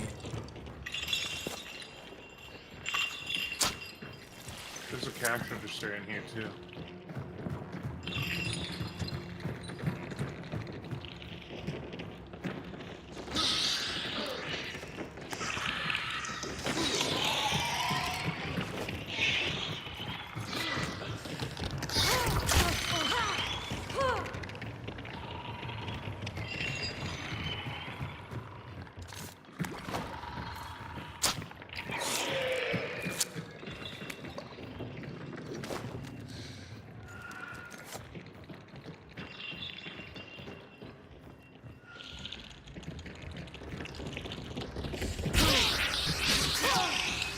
Shot.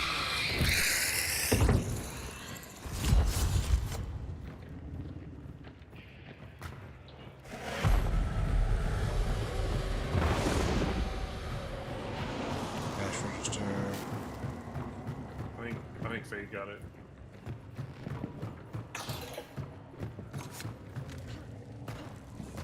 Oh yeah. See little dime bags of shit.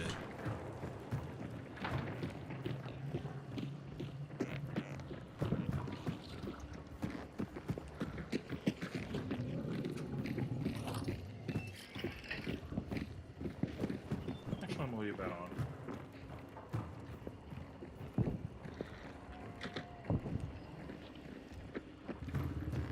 Big meat.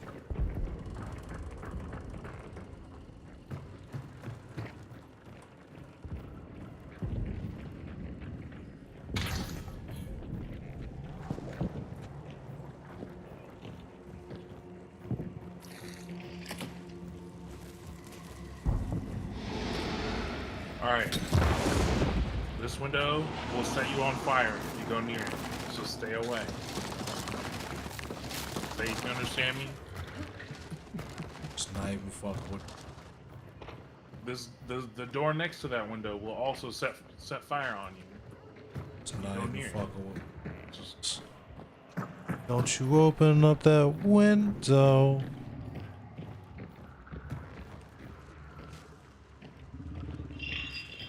Don't you let out that malado. Which Mal played this? Which niggas played this shit? Anubis said this game sounds racist. It is. It's not the game, it's the community. That Danish dude made it hella racist.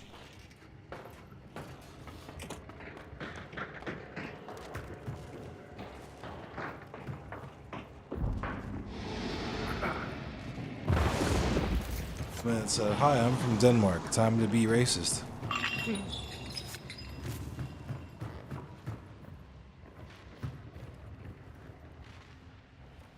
Denmark participate in transatlantic slave trade? I don't think.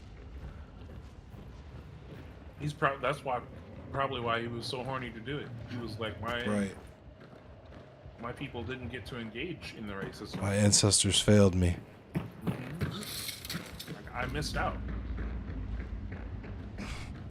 I will make them proud, though. Make me more proud.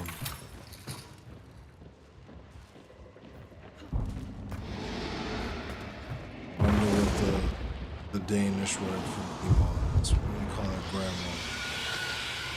Probably something.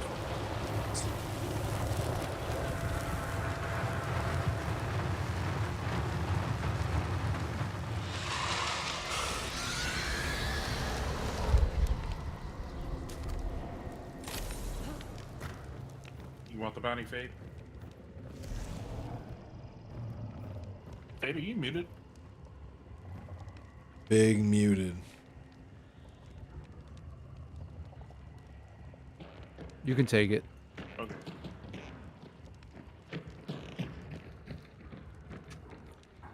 Cash register. We already found Big it? dollars. Big already dollars. Oh.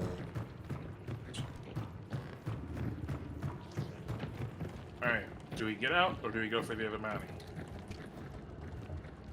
Let me see where We're on extract. we're clear. I don't know. We're broke. We are, bro. Let's just get out. Bread. Bread. Bread. Bread. It's big meat.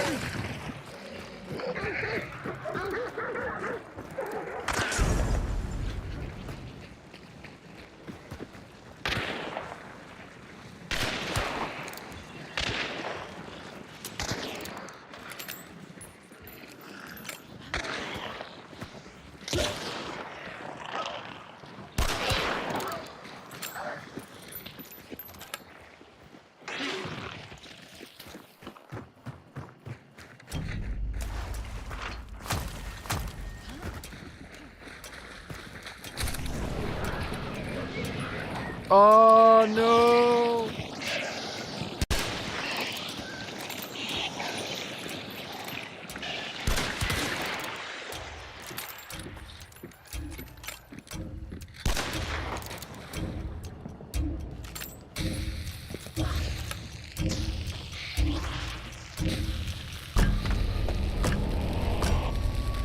Goofball fuses.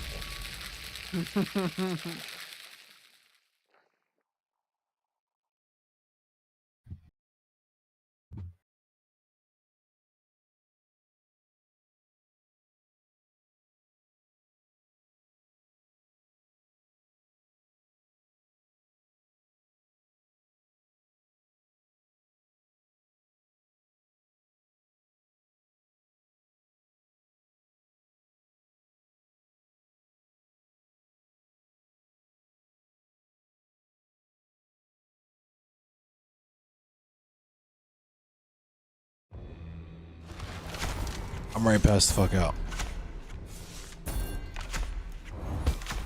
Yeah, I'm fucking tired. I bet. Get some rest. Get some good rest.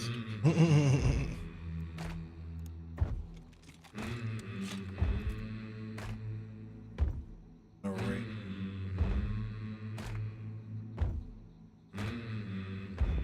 Right in the shark. No, In please. the shark. No, don't. Please.